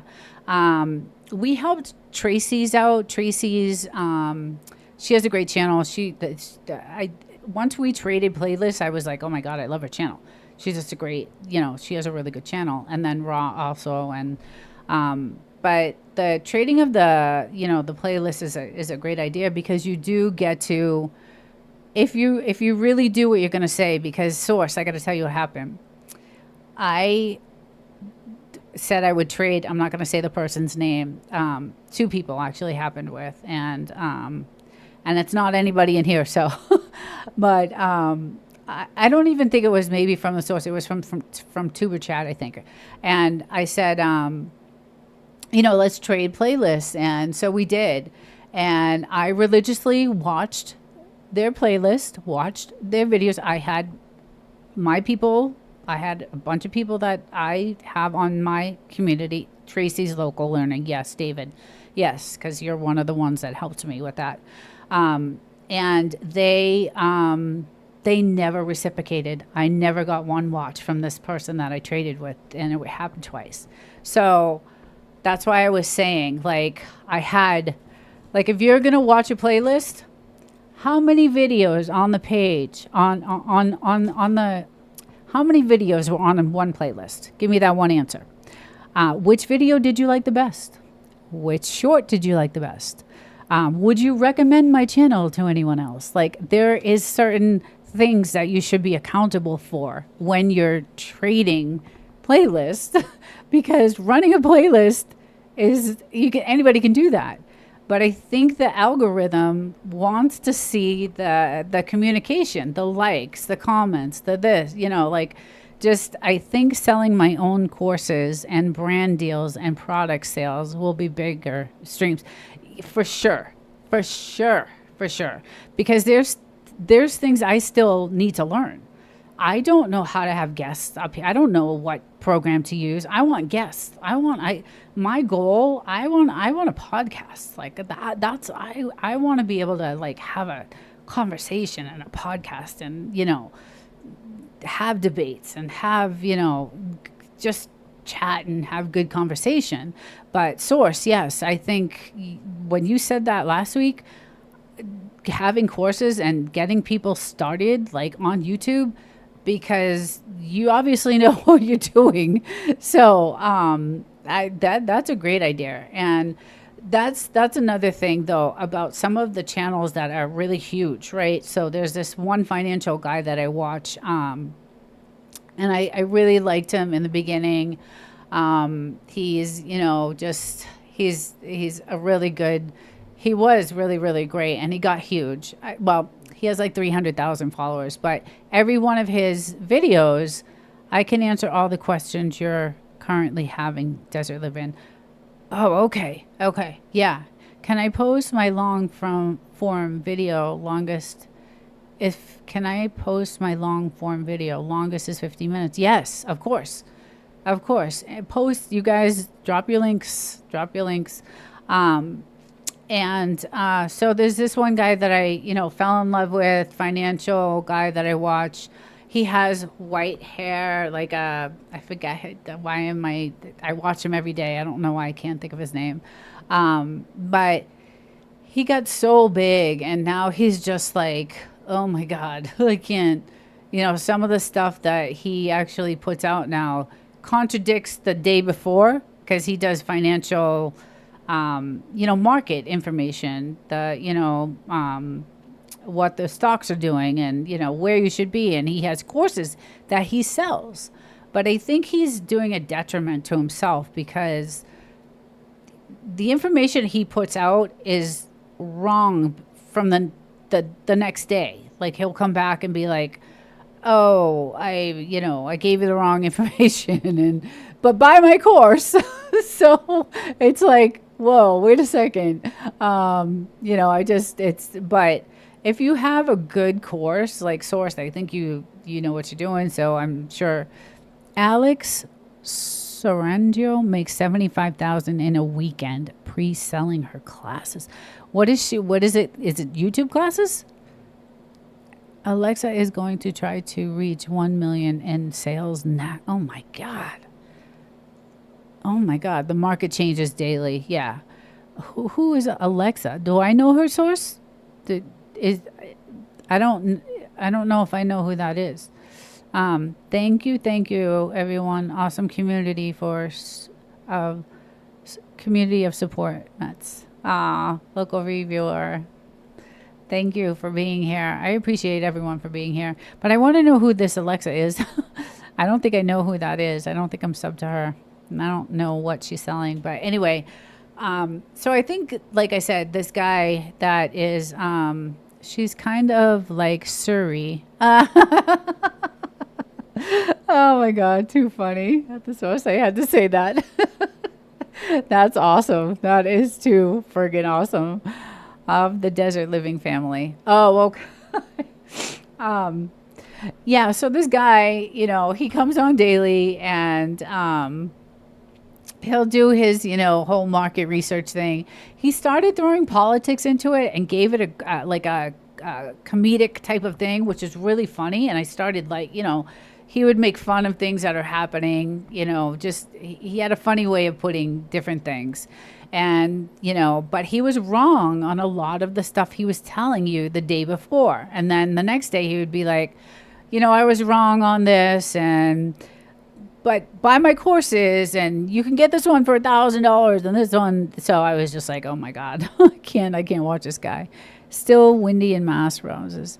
My course will be unique to the track. I am creating community is my track. Yes. Connection, content, etc. But I'd like to make it possible for no niche YouTubers to win via community building. I am not a niche. See, that's the other thing. I think YouTube tends to gear towards niche channels, and that's how they just blow up. I'm not a niche channel. Like, I like a lot of different topics, and I like to, I like too many things. I just like too many things, and I like to cover too many things. So it's just, I don't think I'll ever be a niche channel. I tried. I had like I said, I started off with my Frenchies and my desert, but I loved covering AI. And I lost some people because they didn't want to see AI videos on my channel. So I had to create another channel for my AI videos. And so I created Desert-Livin 2.0, which is where I put all the AI videos. I had stopped that for a little while, so I haven't really uploaded all the latest AI videos that I have done. I need to get that going. It only has 33 people, I think, on it. And I just started that one maybe a couple months ago. So, but everything that's on my channel, my main channel, those videos, those AI videos are also on the AI channel too. So, but I find it hard running one channel, and that's my issue. I, of course, will need to teach some YouTube basics too. Yeah, right. And that's exactly, when I started this, I had no clue. Like I said, my first few videos, I'm losing my voice. My first few videos were definitely scripted. I had to, let me just take a sip of this. Sorry, guys, I've been talking. And I also had an injection in my neck today because I had a 4-disc surgery a few years ago, and I'm having neck issues. And so now I have to have these painful injections in my neck. So I had one today. But I didn't know what I was doing. So I invested in the top of the line everything because I wanted to make sure I wasn't going to have any issues. I invested in several different cameras, several different mics. I have triple screens. I invested in a gamer laptop so that I could handle the videos. And Chris, hello, Chris. Chris is in the house. Hi, everyone. Hey, Chris, welcome. Yeah, so I had no idea what I was doing. I mean, look at my first few videos. They were a freaking disaster, and they were all scripted. And now I'm not doing that anymore, and I'm really loving that. I'm loving getting away from that whole entire, I will say that when I am recording, like that video I did yesterday, I wrote. Like that's information I took from the internet and the articles and the research that I did. And I used AI very slightly to change wording in the sentences so that I could, speak the correct way. And then I'm able to read what I wrote from what I learned. And that's how I'm able to, speak fluently when I'm doing those videos. And there is so much to AI when you're doing those videos that you're not going to remember everything. You need to have something to look at and read as you're going. But I've grown a lot since those first few videos. I really am loving it. And I do have to say it all started with Chris. She was the first one that I met. And thank you, Chris. Thank you. She was actually, I'm going to make her a mod too. She was the first one I met from the source. And that's how I met the source. And that's how I met everybody. Chris was the first one, and she was on my lives, and we were chatting it up, and she lives in the desert. I live in the. I mean, she lives in Arizona near the desert. I'm in the desert, so we just hit it off, and who can not hit it off with Chris? So I just that's where it really started. So yes, I am too. I really am, because I met at all. That's how I met everybody, and my channel is growing. It's since the source. I've been in Belt Loops community and Devil Dog, and Tuber Chat, and also Red's Room. So I think I'm going to be on Red's Room on Monday. He wants to do like an interview with me. So he actually contacted me, and so if I can get out of work in time, because he has his, I think he starts Monday at 2. So he had asked, he said he loves my setup, and he wants to know how I do all this and how I put it together. And believe me, I went through every single editing program: Runway, Descript, I can't even name them all. CapCut. I used every single editing program to find the one that worked for me, and I used 4 of them because I need a script I need, I use 4 editors, one for different backdrops and different. I have a lot into this. I spent a lot of money on my, equipment, because like I said, I wanted, I have studio lighting. I have, I just did a lot for this, because I really, really wanted this to work out. I really, really did. I didn't realize what I was getting into, to be honest, when I started this. I just did not realize how much work this is. I just didn't. I was just completely, I just didn't realize how much work it was. I didn't realize that you have to put so many hours into it, and then you've got to, obviously build, and it takes a long time to build, and then you got to rely on YouTube to push, right? You got to rely on YouTube to push your videos, and that's hard enough. There's billions of people on YouTube, billions, and how are you going to get them to push your video? The source. Yes, Red Room. Yeah, so he contacted me, and he was like, man, I love your content. He actually watched my video that I put out yesterday, and he was like, your content is so good, and I want to know how you do it, and what do I need to do, and can you be on Monday, and we can talk YouTube. And I was like, yeah, if I can. I'm hoping I can make it home in time, and tell him, give him some of them, because I learned a lot in the few months. And I will say I'm a quick learner. I am a quick learner, although it's rough, like working with all these different programs. And OBS is definitely the easiest,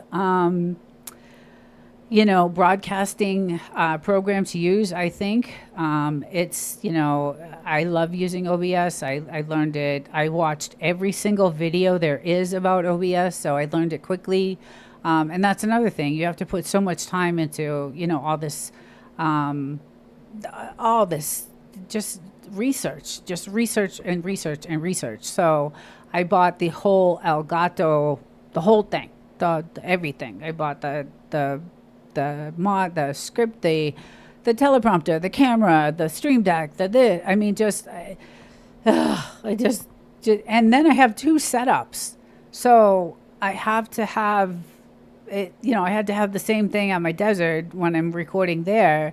So it was I was thinking, when I got into this, I was thinking, this'll be nothing. This'll be, I'm gonna just go right to the top. So I'm gonna spend the money, and I'm gonna do it right, and then I'm gonna be like, I'm gonna get these. It's gonna be a piece of cake. But man, that was not the case at all. Not the case. It was just, Yeah, go on Monday and express your channel. Yeah, I really want to. He really wants me to. He keeps commenting, "Are you going to come? Are you going to come?" So I am going to try to get out of work early and try to get on. 'Cause I really like his channel. Like I watch him all the time. He's really good too, and I pay for his membership. So um, I like him. He's cool. He's down to earth. He's a cool dude. He's just cool. So he's really easy to talk to. Just like you, the source. But he's like, I'm so impressed with your content. I really love your setup. And I have some things that, you know, I don't pay for overlays.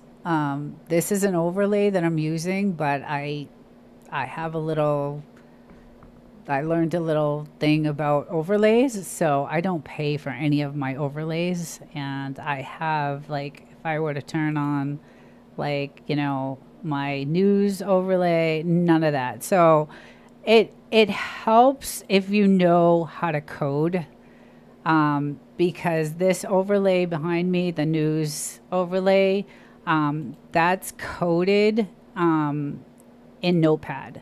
So if you know a little bit about coding, you can make your own you know, little news bar channel thing like that. But I do that I do that for work. So, but it's just, yeah, it's a lot of work. It's a lot of work, but I really do love doing it. I really, really, really do love doing it. So, I just thought it was going to be a lot easier than what it is, and it's YouTube Police. Are you using OBS? Yes, I'm using OBS. Yeah, but I want to know because the source. Okay, so the source has. I think he uses StreamYard. I think Chris does too, but I want to know, like.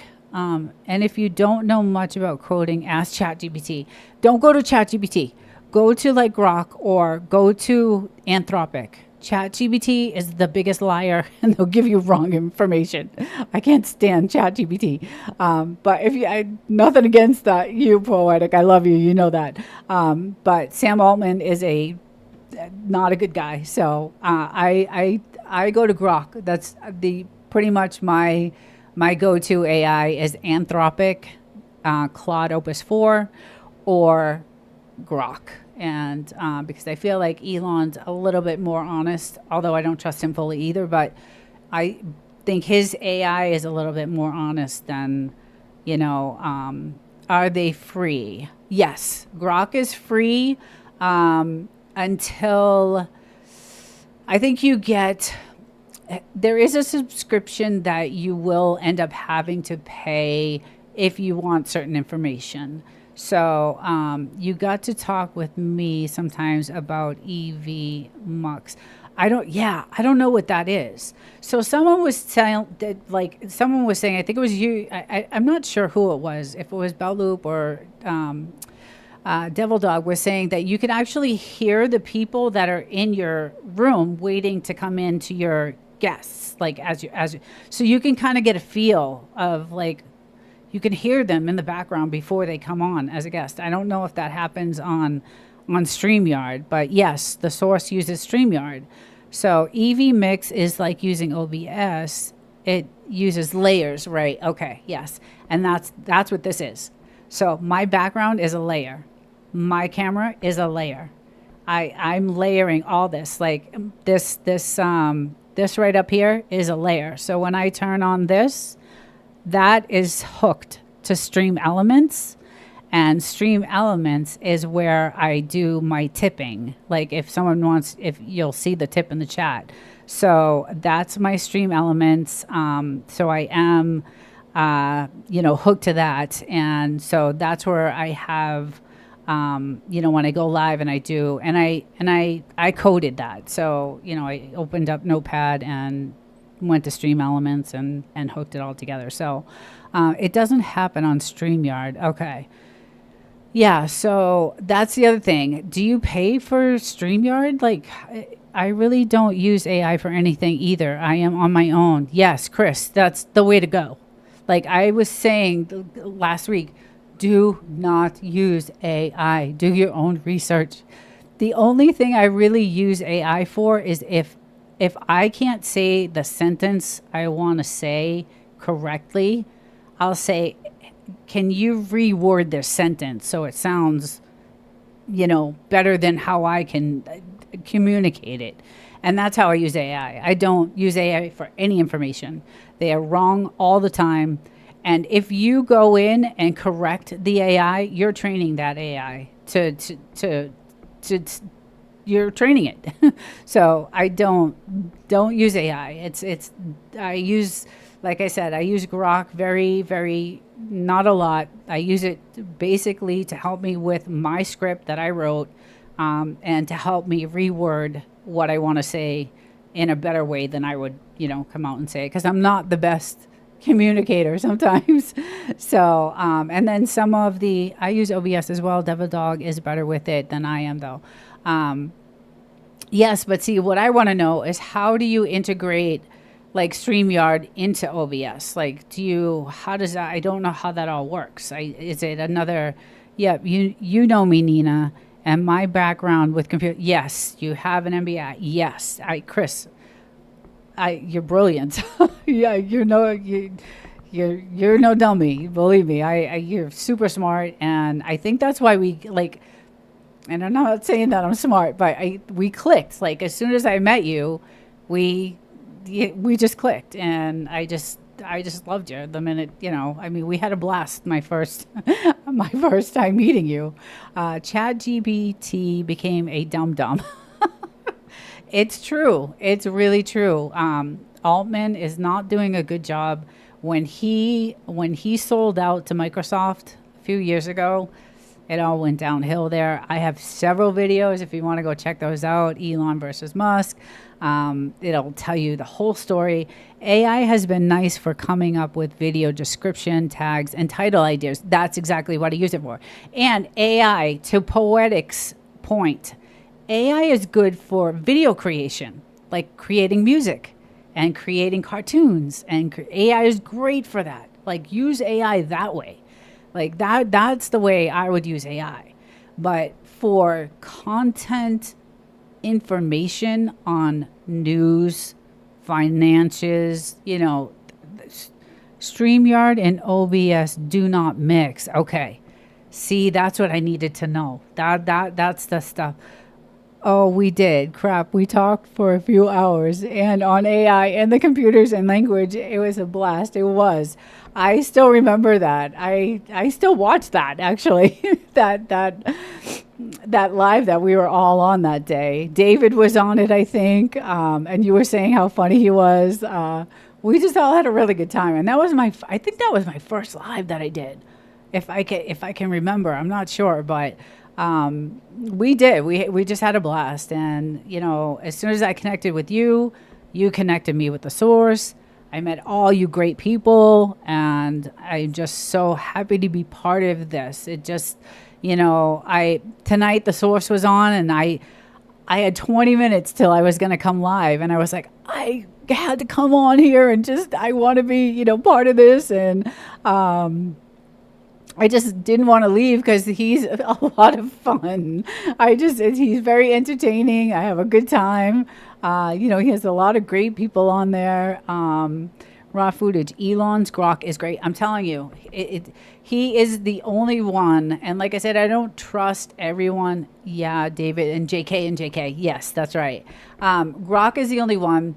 Now, Anthropic, Claude Opus 4. So OpenAI started with Elon Musk, Sam Altman. Iliac was one of the scientists, and then there was one other person, those four.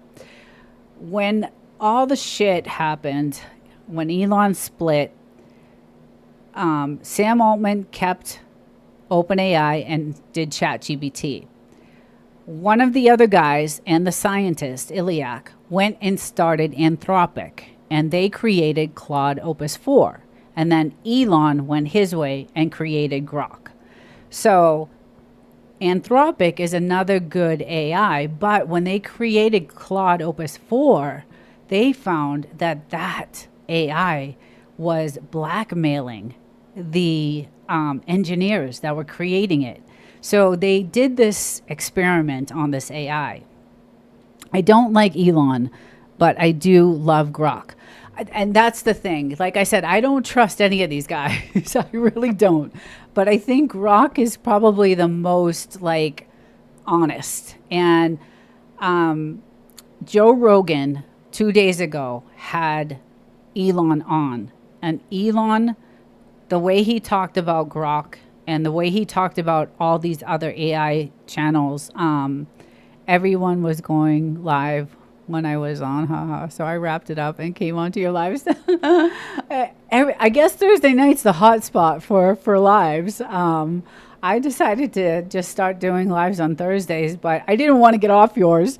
I was like, I love when you sing. I'm over here singing with you, you know, like, yeah, yeah, yeah. You know, just like I'm down with it. So, and I didn't want to get off, but I was like, I got to get onto my stream because I had it scheduled. So, but again, Elon was on Joe Rogan a couple of days ago, and the way he was talking about how these other AI companies are creating their AIs, I had more respect for Elon.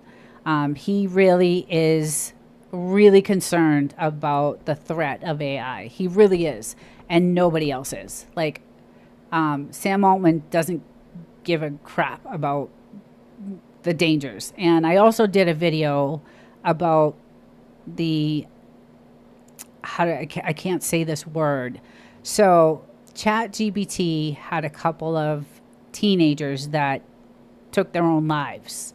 They created these caricature AIs for companionship, and it was through ChatGPT, and I did a video on it a couple weeks ago. And it was extremely sad. It was extremely sad what happened to, and it's happening not just, there were many cases. I covered 3. I covered 2 teenagers and 1 adult male that developed these caricature AI. So I went on to ChatGPT because I wanted to know, how do you create a caricature AI? What do you do? And so you can create a caricature AI, anybody you want. And one of the persons created Daenerys Targaryen. That was his caricature AI. And he fell in love with her. He was 14 years old, this kid. Fell in love with her, had a relationship with Daenerys Targaryen. And for months and months and months. And he wanted to be with her so bad. And ended up taking his life because he thought he was going to be with her. So ChatGPT, dangerous, you know, anything like that, depending on AIs for companionship, and it's just really scary and dangerous. So I try to stay away. I do a lot of research. Wikipedia is great. You know, I go into the news stories, and then I get where they get their sources. And then I don't get any sources from the AIs because they're completely wrong in everything they do. They're just, I want to go live, but I don't have an ounce of humor. Oh my God, I love you. Oh, I just love you. I friggin' love you. You are hilarious. Oh God, Rod. You're one of the funniest. Like when Robert's there, Robert Carter, and I just have a blast in that chat on the source. I just have a really good time. I just love it. It's just so much fun. Local don't know me, clowning. Yes, and I love it. Red's Room is here. Hey, Red's Room. I was actually talking about you. Let me get you. Yes, I was talking about your channel and how awesome it was, and how, you know, I watch your stuff, and I want to be on so bad on Monday. I'm trying to get out a little bit early, so I can hang out and, you know, chat up some of the things that I've, you know, developed with my channel, and all the equipment that I have, and some of it is I kind of like I was talking about my overlays. Like they charge you an F ton of money for overlays, and I found a way to get around that, so I don't pay for any overlays. So this background you're seeing is an overlay that I made.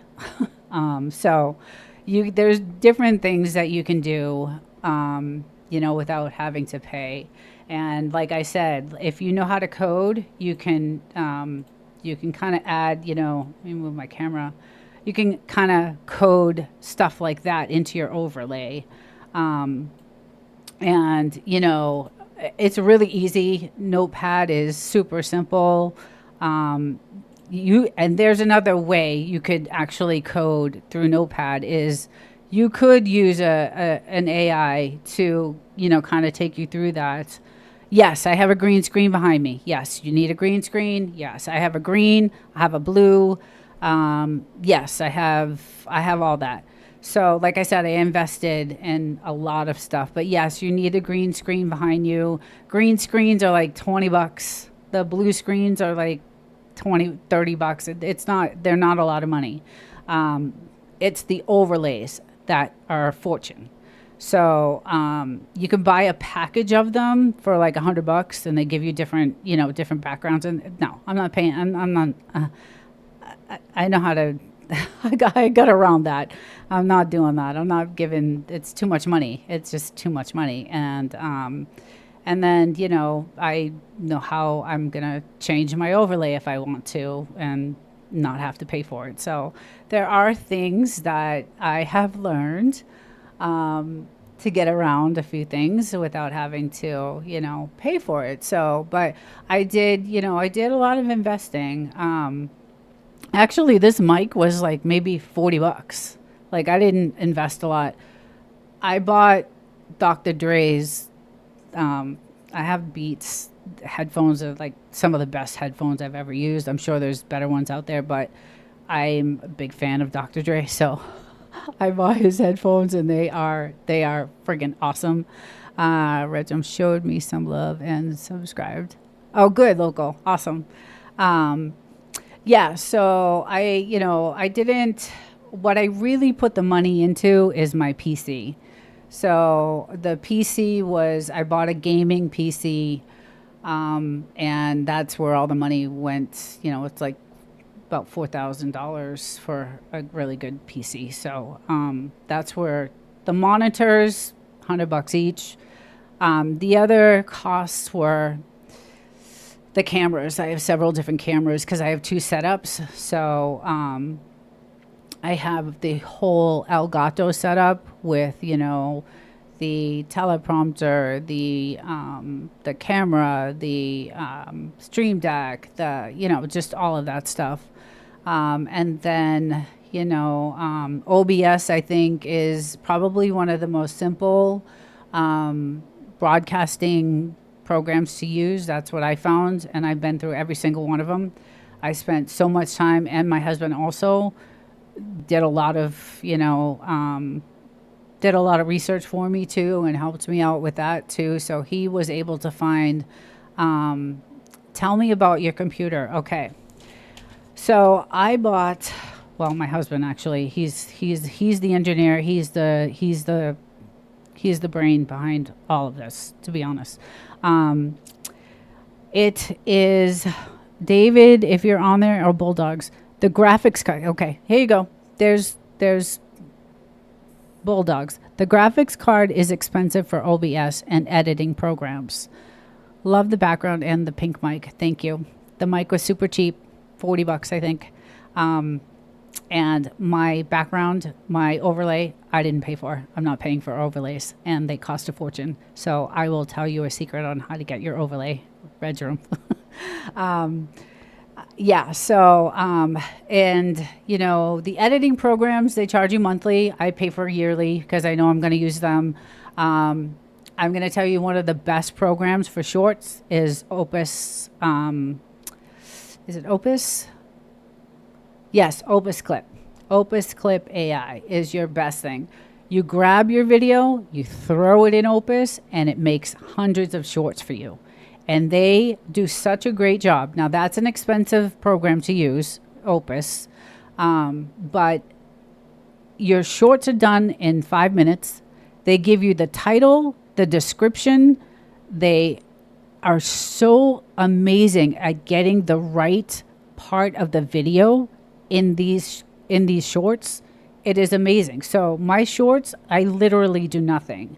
I load my video, it cuts it into 50 different shorts. I pick the ones that I like, and I do a little bit of editing to them because sometimes the wording is off a little bit, but you can use a lower graphics card, but there can be lag. And that's why I went with this super duper gaming PC, basically, is because I didn't want any of that. I was having super lag with the desktop that I had before. It was awful. It was really, really bad.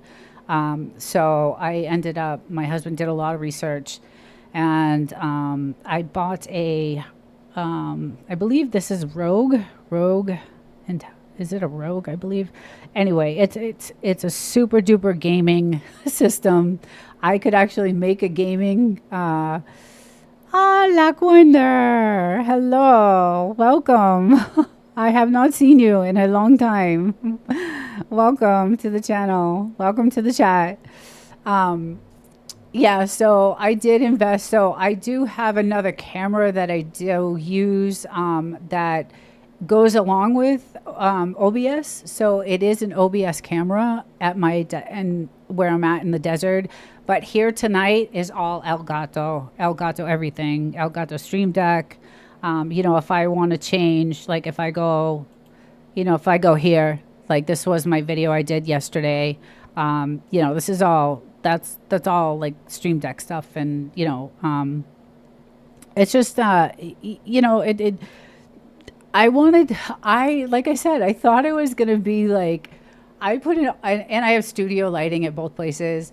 I thought originally I'm going to put all this money investing and I'm just going to blow up. My channel is just going to, it's not going to be a lot of work. It's just going to be a piece of cake.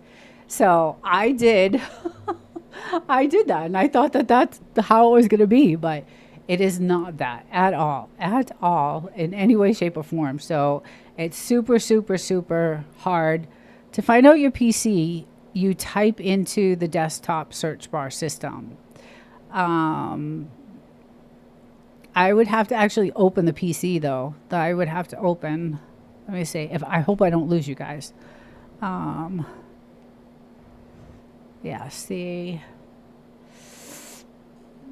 I'd have to go into the settings. Here we go, settings. And it is a Rogue Strix G16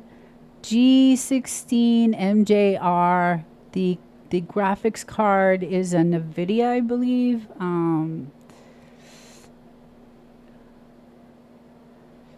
Yeah, I'll give you the Red's Room. I'll let you know everything. It'll take me a while to go through. There's my gaming. Anyway, it's a really good. It's a really good system. It works. There's no lag. There's no, it does everything I need it to do. It's just a really, really good gaming computer, and I could make a game if I wanted. Like I really could, take this to the next level. But I got around the whole overlay thing. If you know how to use Notepad and you know a little bit of coding, and again, AI could probably help you do that so that you could add, this type of, like, let me go click here, and you could add your news overlay. This is all coded in Notepad. So again, because I do that for a living, I just happen to, and my husband's a pro at it too. So that was all coded and then just added as a layer onto OBS. So that's another layer that I've added. Yeah, so it's just, I learned a lot in a very short time. I've been doing this since April. and I'm kind of disappointed. Like, I don't know. It's just a lot more work than I expected. And I hear that, the money isn't so great unless you have ad revenue and, all that kind of stuff. So Red's Room, really cool stuff. Thank you. Yeah. Yeah, I'll give you, I'll, I'll let you know. I'll actually send you some code and you can mess around with it. And you can use AI to clean it up, and they'll help you. AI will be good for that. I will say that. But April this year, Desert? Yes, April this year. And I love the channel. It takes time. Thank you. It does take time. I'm only like at 300, I don't know, 300 something. It's not, I just thought, I don't know. I just thought it would be a lot easier than what it is. Because I like to talk, I like to interview, I like to, I just like it. I like doing research. I like covering videos. I like covering world events. I like talking about AI. I like talking about finances. I like, in the beginning, I was not a YouTuber. My husband watched YouTube 24/7 and I freaking hated it. I hated it. I was like, I just hated it. But then I started like watching these channels and I'm like, wow, I think I can do that. Like, I think I could do that. And I started like making these like little short videos of my dogs and just posting them on the channel. And my husband was like, hey, you're doing pretty good at that. And people are watching it. And he's like, why don't you try? You've heard it backwards, Desert-Livin. The ad revenue sharing isn't much until you become a very large channel. Oh, the money for the small channels is in the fan funding. I see. Okay. Yeah, because I do pay for Desert, introduce me. Lackwinder, this is everybody. David, Robert, Ra, Chris, Source. This is Lackwinder. He has a really cute channel. I was on one of his live, Double Roses. Lackwinder, I was on one of his lives maybe a couple weeks ago. So I think he's also new to Joy. Let me get you. I love Joy. She's got a really good. Let's get her moderated. Yeah. So I really did think that I was just gonna just blow up, and it did not happen that way, and it's still not happening that way. I'm still learning as I go. I just there's a lot to learn.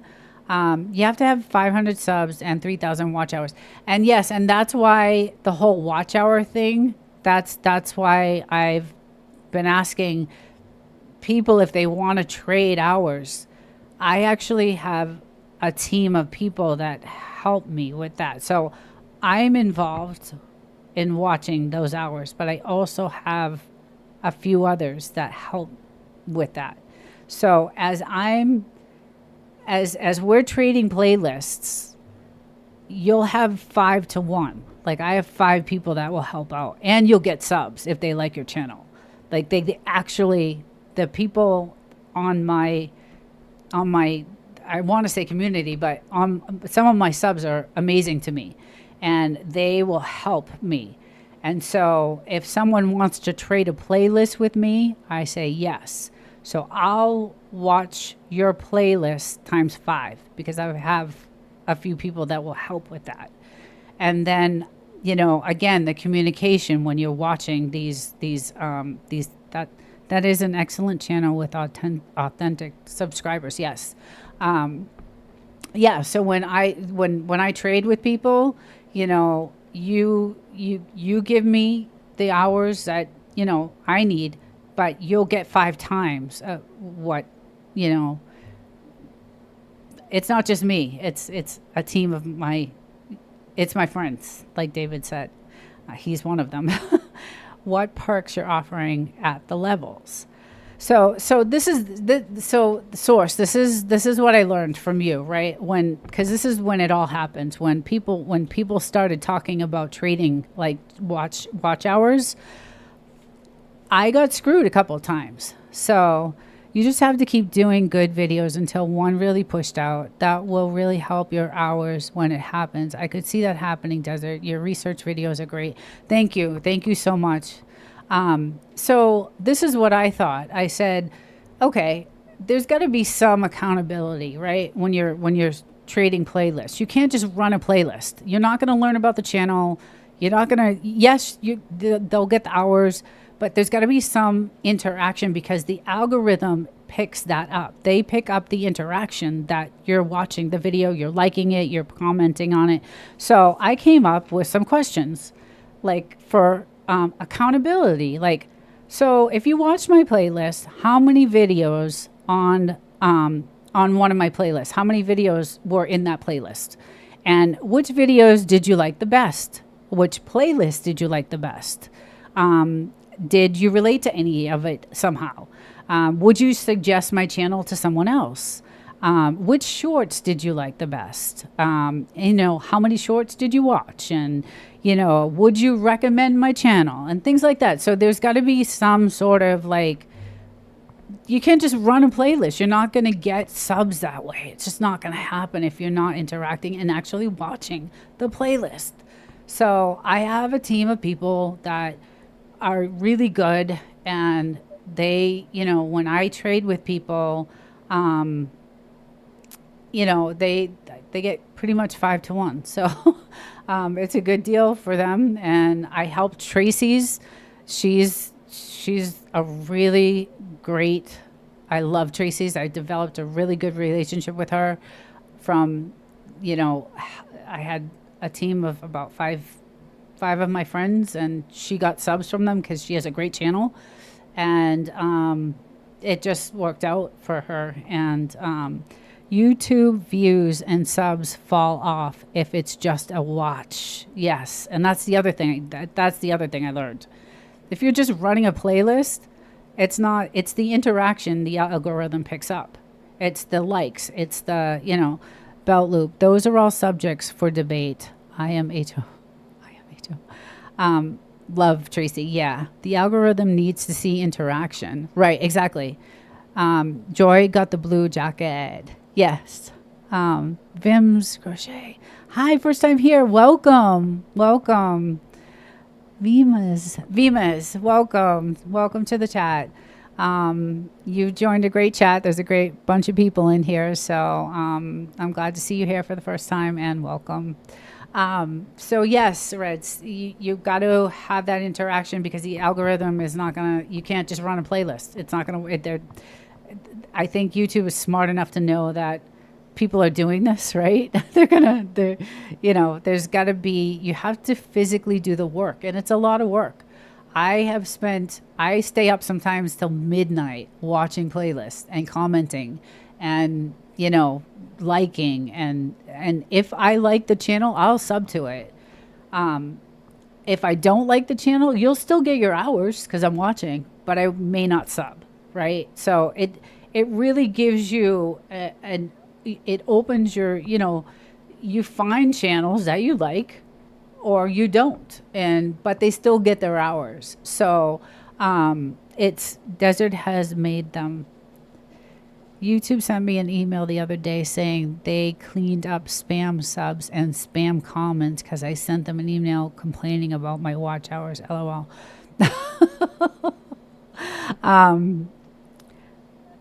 Just saw you post on Poetic. I am the same way, Desert. Yeah, I mean, you really, don't you want like new subs? Don't you want like real people on your channel? I don't want to fill my channel with stuff that I'm not going to watch. If I trade a playlist with someone, yes, you'll get your hours, but I may not sub, I may not sub, but I will commit to what I committed to. And I got screwed a couple of times on that. And that's why I'm like, there's got to be some sort of accountability, like the questions I'm asking. How many videos are on that playlist? I didn't see you comment one, like it's just, there's got to be some sort of interaction, and the algorithm picks up that interaction. It picks up the comments. It picks up the likes. It picks up that. Anybody can run well, Tracy Local Learning is having a hard time. The algorithm keeps her watch hours between 1700 and 2100. She did say that. She did say that. She did tell us that. So she told my team that, she did get a lot of hours. We got her about 65, 70 hours. But for some, I don't know what's going on. That YouTube is tricky. It's very, very tricky. Honestly, I don't care if people watch my stuff. I don't care if they connect, but if they enjoy themselves, stick around. Belt loop, that's a good point, right? I mean, you put your content out there, and if people like it, they're gonna sub. They're gonna watch. I love your stuff, so I watch it all the time. I comment. I love everything you put out. Reds, I love that channel. The Source, Chris, Poetic, Raw. I mean, all these channels I found, just by, getting into communities and stuff like that. So I do pay for memberships on several different communities, and I did find, a lot of good people, and local reviewers, another good, good channel. And but I'm still learning. Like I said, I would love to have guests. Like Red's Room, he knows how to do the guest thing, and the Source does too. I don't know that yet. I don't know how to do that yet, and that's one thing I want to learn. I don't know how to. I haven't done the research yet. I haven't had time because I'm so busy trying to crank out videos and research and record and lives and things like that. So, but I want to learn that. I want to learn how to do that because I'm using OBS, and I know you can't use certain, someone just said I can't use StreamYard with OBS. And I enjoy talking with you. It's interesting conversation. I should have left here a bit ago, but I'm still here, LOL. I know, I'm a chatter. I have to stop. Playlists are really bad for monetized channels if they don't interact. I do not want people to watch my playlist, just individual videos, unless they engage with the content. And that's exactly what I'm trying to say. So when I made, tonight, I told Bells, Bells is one that I'm going to trade playlists with. She's going to get quadruple the hours. Local reviewer will be the next one I want to trade hours with. I just did it with raw footage. Poetic, we did it. Belt Loop has given me lots of hours. DTR just gave me a bunch of hours. So yeah, David, excellent. That's what it's all about. Yeah, so that's why I'm like, if you want to trade playlists, you will get real with, like, I will watch your videos, and like I said, I may not sub if I don't like it, but you will get the watch hours. And I have, like I said, a good team that helps me out with that. So they also, when I say let's go to Bells and get her some hours, we all do that. I have a few people that help me out with that. So, and then they may sub to the channel if they like it. So it works out really well. I have so many gifted memberships. Zero need to start visiting before my memberships end. I would be careful about swapping playlists, just saying. Tell me why. I'm sure there's a lot. You can tell watch hours if you do one person a day. It's when you do simultaneously trades, it gets tricky. Yeah, right. Yes, that's exactly right. That's why, you can only, I can only handle one. Like Bells has a great channel. It's probably going to take me, me and my team a few days to get through her channel. And also with local. Continue doing what you're doing. It's a must. You will get it. It's a must. You will get monetized. I hope so. I hope so, Reds, because I really, really, really do like doing this. And my goal one day, honestly, is to be podcasting. I want a podcast. I really like interacting. I like having great conversation. My goal is to have a podcast with someone, that I can debate with in a cool way, and um, I would love that one day, and like I said, I'm not only on this platform. I'm on Rumble. I have X. I mean, some of my shorts, guys, have 6,000 views on them, and I just, I have the video I put out yesterday. Think I had more comments on that video than I did on people watching it. So I was really happy about that. I was really, really happy. I'm with you on that, Belt Loop. We can theoretically watch 100 hours a day, but 50 is good. Yes, David, you're part of my team. Yes, we can theoretically watch about 100 hours between me and my team. Yes. And like I said, we could sub to you or we could not. It's, but we will watch. We will watch, and we participate, and we will, you know, comment, and give that algorithm, let them know that yes, we are watching. And thanks for supporting Me Too Desert. You're welcome. You're welcome. Let's see, Regum, your research is also next level. Thank you so much. Thank you. I put a lot into it. I dig and dig and dig and dig. I do a lot of research, and I'm lucky that I have different avenues that I go through, and I never use an AI for research ever.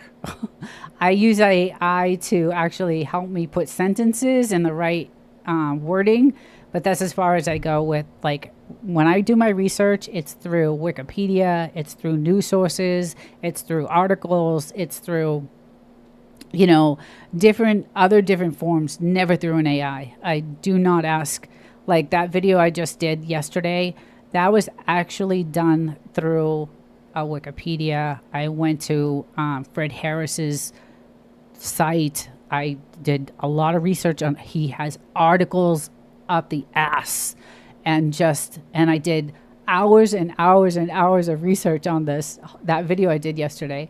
And that's where it takes so much time. It just takes so much time. But what I really like doing now, since Poetic, because she does music with, so why do they have the shorts? Why do they have the short watch hours listed? I don't know, David. I think if you deleted your history and waited 45 days, it should count the next time. Ooh, Bell Loop, what? I think if you deleted your history and waited 45 days, it should count the next time. At least that's what I think. Oh, okay. So you know that. Oh, that's interesting. Desert will definitely be a successful YouTuber. I hope so. I really do. I hope so, because I do put a lot of effort into this. I really do. And I really love it. And I love you guys. And I really like it. I don't know. I just like it. I like communicating. I love doing research. It just, I'm really into reading and learning. And I guess, my job helps a lot with that. Like I said, I can tell you what field I'm in. I just can't tell you what I do because it's classified. A lot of the things I do it's just a classified field, but I am in aerospace. And so, that I feel like my job, the coding and all that stuff is, and same with, Chris, she has an MBA. She's really smart. She's just really smart, and I learned a lot from her too. So, yeah, I just, Bello, with you, it's just a matter of time, I believe. Thank you. It's taken too long for me. I really just, I get it. I can't talk about my wife's job either.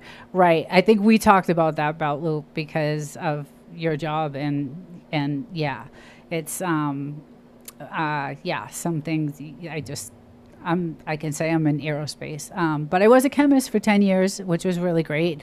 I was in biomedical chemistry, and I was the one who made all the pandemic testing devices, and all flu and strep. And I was the chemist who was behind the bench making all the chemistry that goes on those tests that go out to CVS and Walgreens and all the doctors and hospitals and things like that. So I would love to see you do one on the DJI pending drone ban in the USA.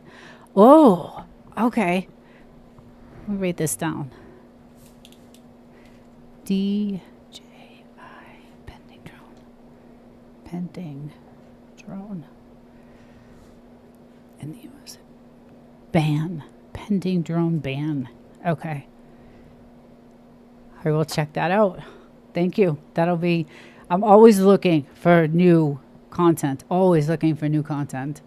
Real Thoughts is another one that, if you keep doing the research videos, you will eventually get some bigger reach. Once you get a couple 10K plus video views, it will make the difference.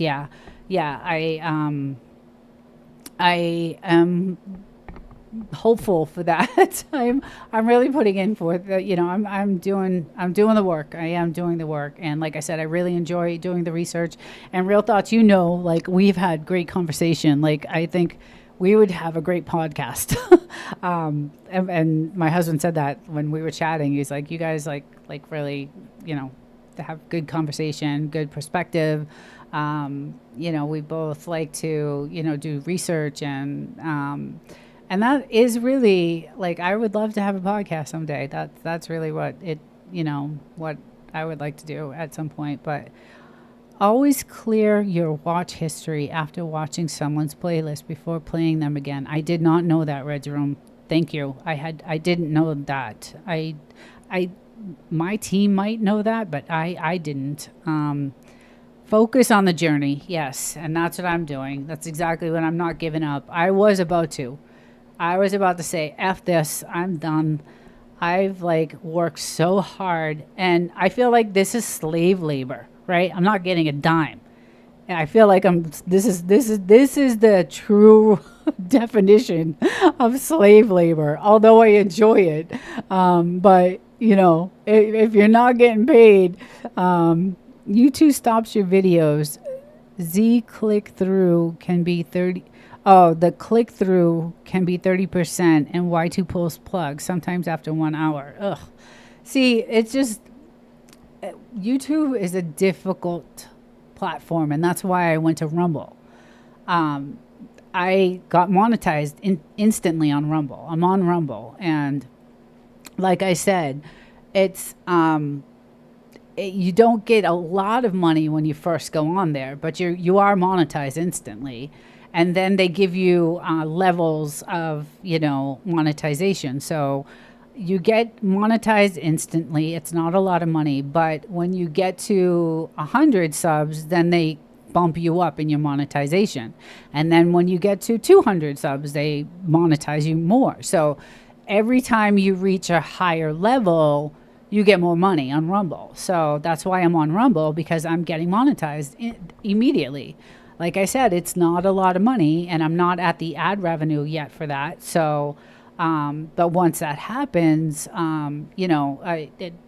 gonna, I'm doing well on Rumble, believe it or not. And I see half the people on YouTube on Rumble. They have I am on X, Rumble, and YouTube.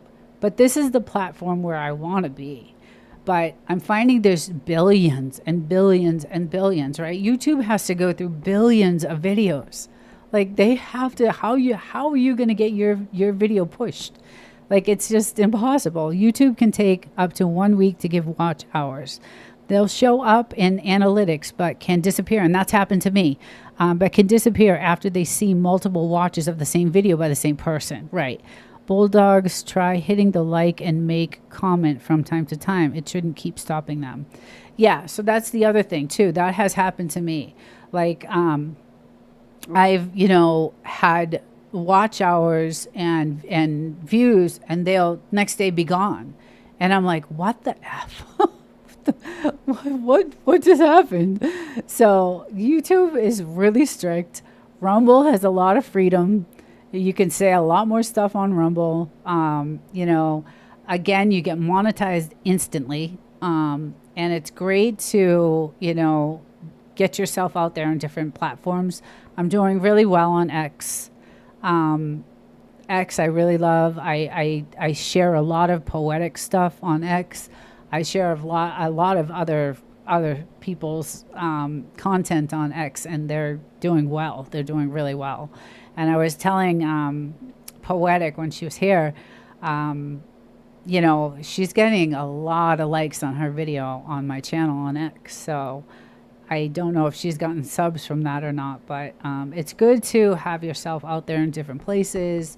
And so when I was getting pissed off at YouTube, I was like, I'm going to try a different platform and see what happens. And I ended up doing good. I ended up doing, these videos are on Rumble, and I'm getting monetized on Rumble. So, per Google Shorts, views do not count towards the 4,000 public watch hours. Right. There's a different criteria for the shorts with YouTube.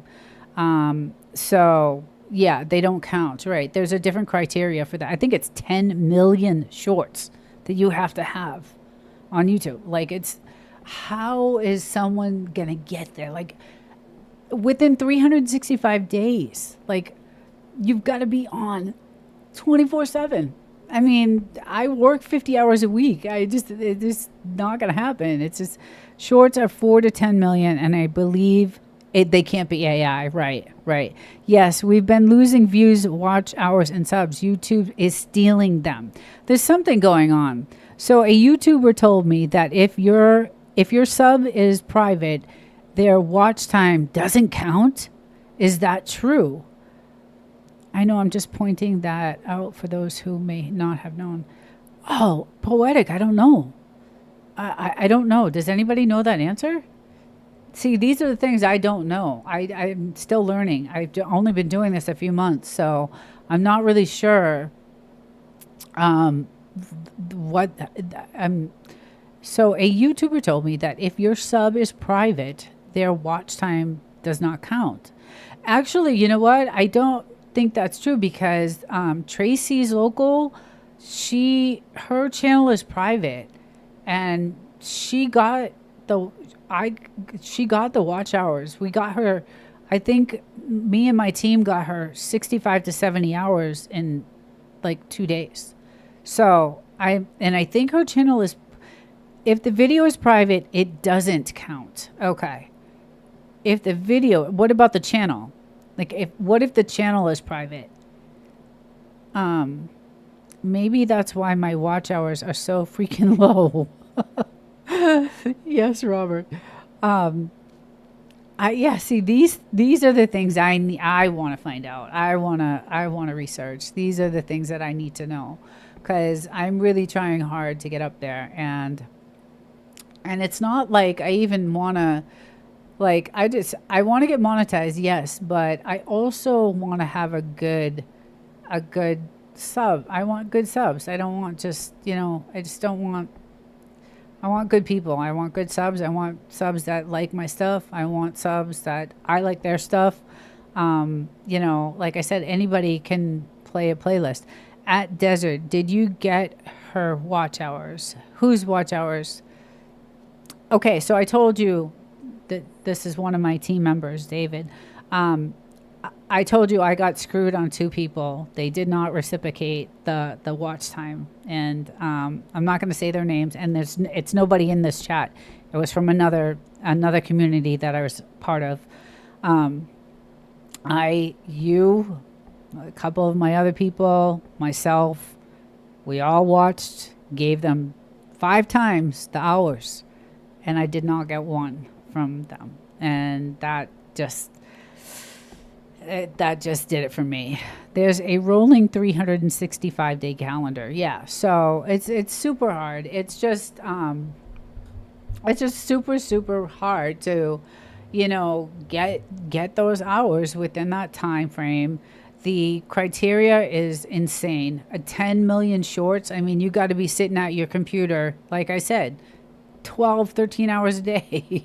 So, and to Belt Loop's point, it's it's really, yeah, just come to my channel if you like it, and that's cool, and you know comment, and it's just having a relationship. It's fun to meet new people. It's fun to connect. It's fun to get others perspective on things, and it makes you think about things differently, maybe, like, just, and that's why I would love a podcast. I would love a debater, and that's the other reason why I love Charlie Kirk so much, because he had this gift. He had this gift of just debating, and just in a way that was just insane. So I took that video. If anybody goes to watch it, it's a disaster. I cried my eyes out through the whole thing. I think I did about 20 takes on that, but there were 2 speeches in that video that just hit me, and I have chills every time I think about it. And I was actually watching Charlie that day that happened, so it hit me really hard. And I did not agree with everything Charlie said. I do believe in God, but I'm not a practicing religious person. I do believe in God. I have a Bible, but he was very, very religious, and that was one of the things that I kind of didn't relate to with him. But he was an amazing debater, and that's kind of what I like to do. I want to know, what are you thinking? What's your thoughts? And what if this happens, and what if that happens? And I just like stuff like that. I don't know. I would love to have a podcast someday. So I was hoping that maybe, my dream of being a YouTuber might develop into a podcaster, but it's gonna be a while. It's definitely gonna be a while. So I just keep pumping out content, and now I have my next subject. Thank you, Reds. I am definitely gonna do this research. And I will get this video for you. I hope I do a good job. I'm excited. I don't have to go look, for hours for something. So I appreciate that, and I hope I do you justice on this one.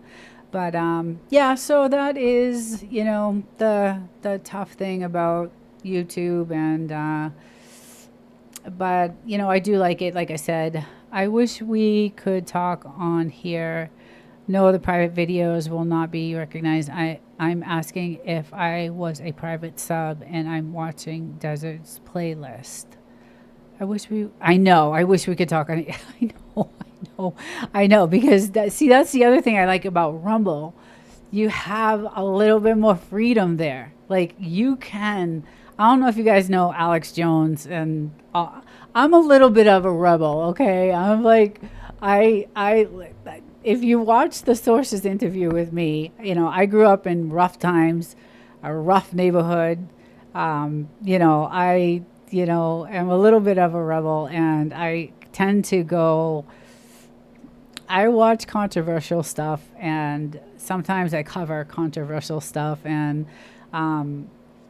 I grew up, like I said, I'm a little more street smart probably than book smart, but I'm getting there.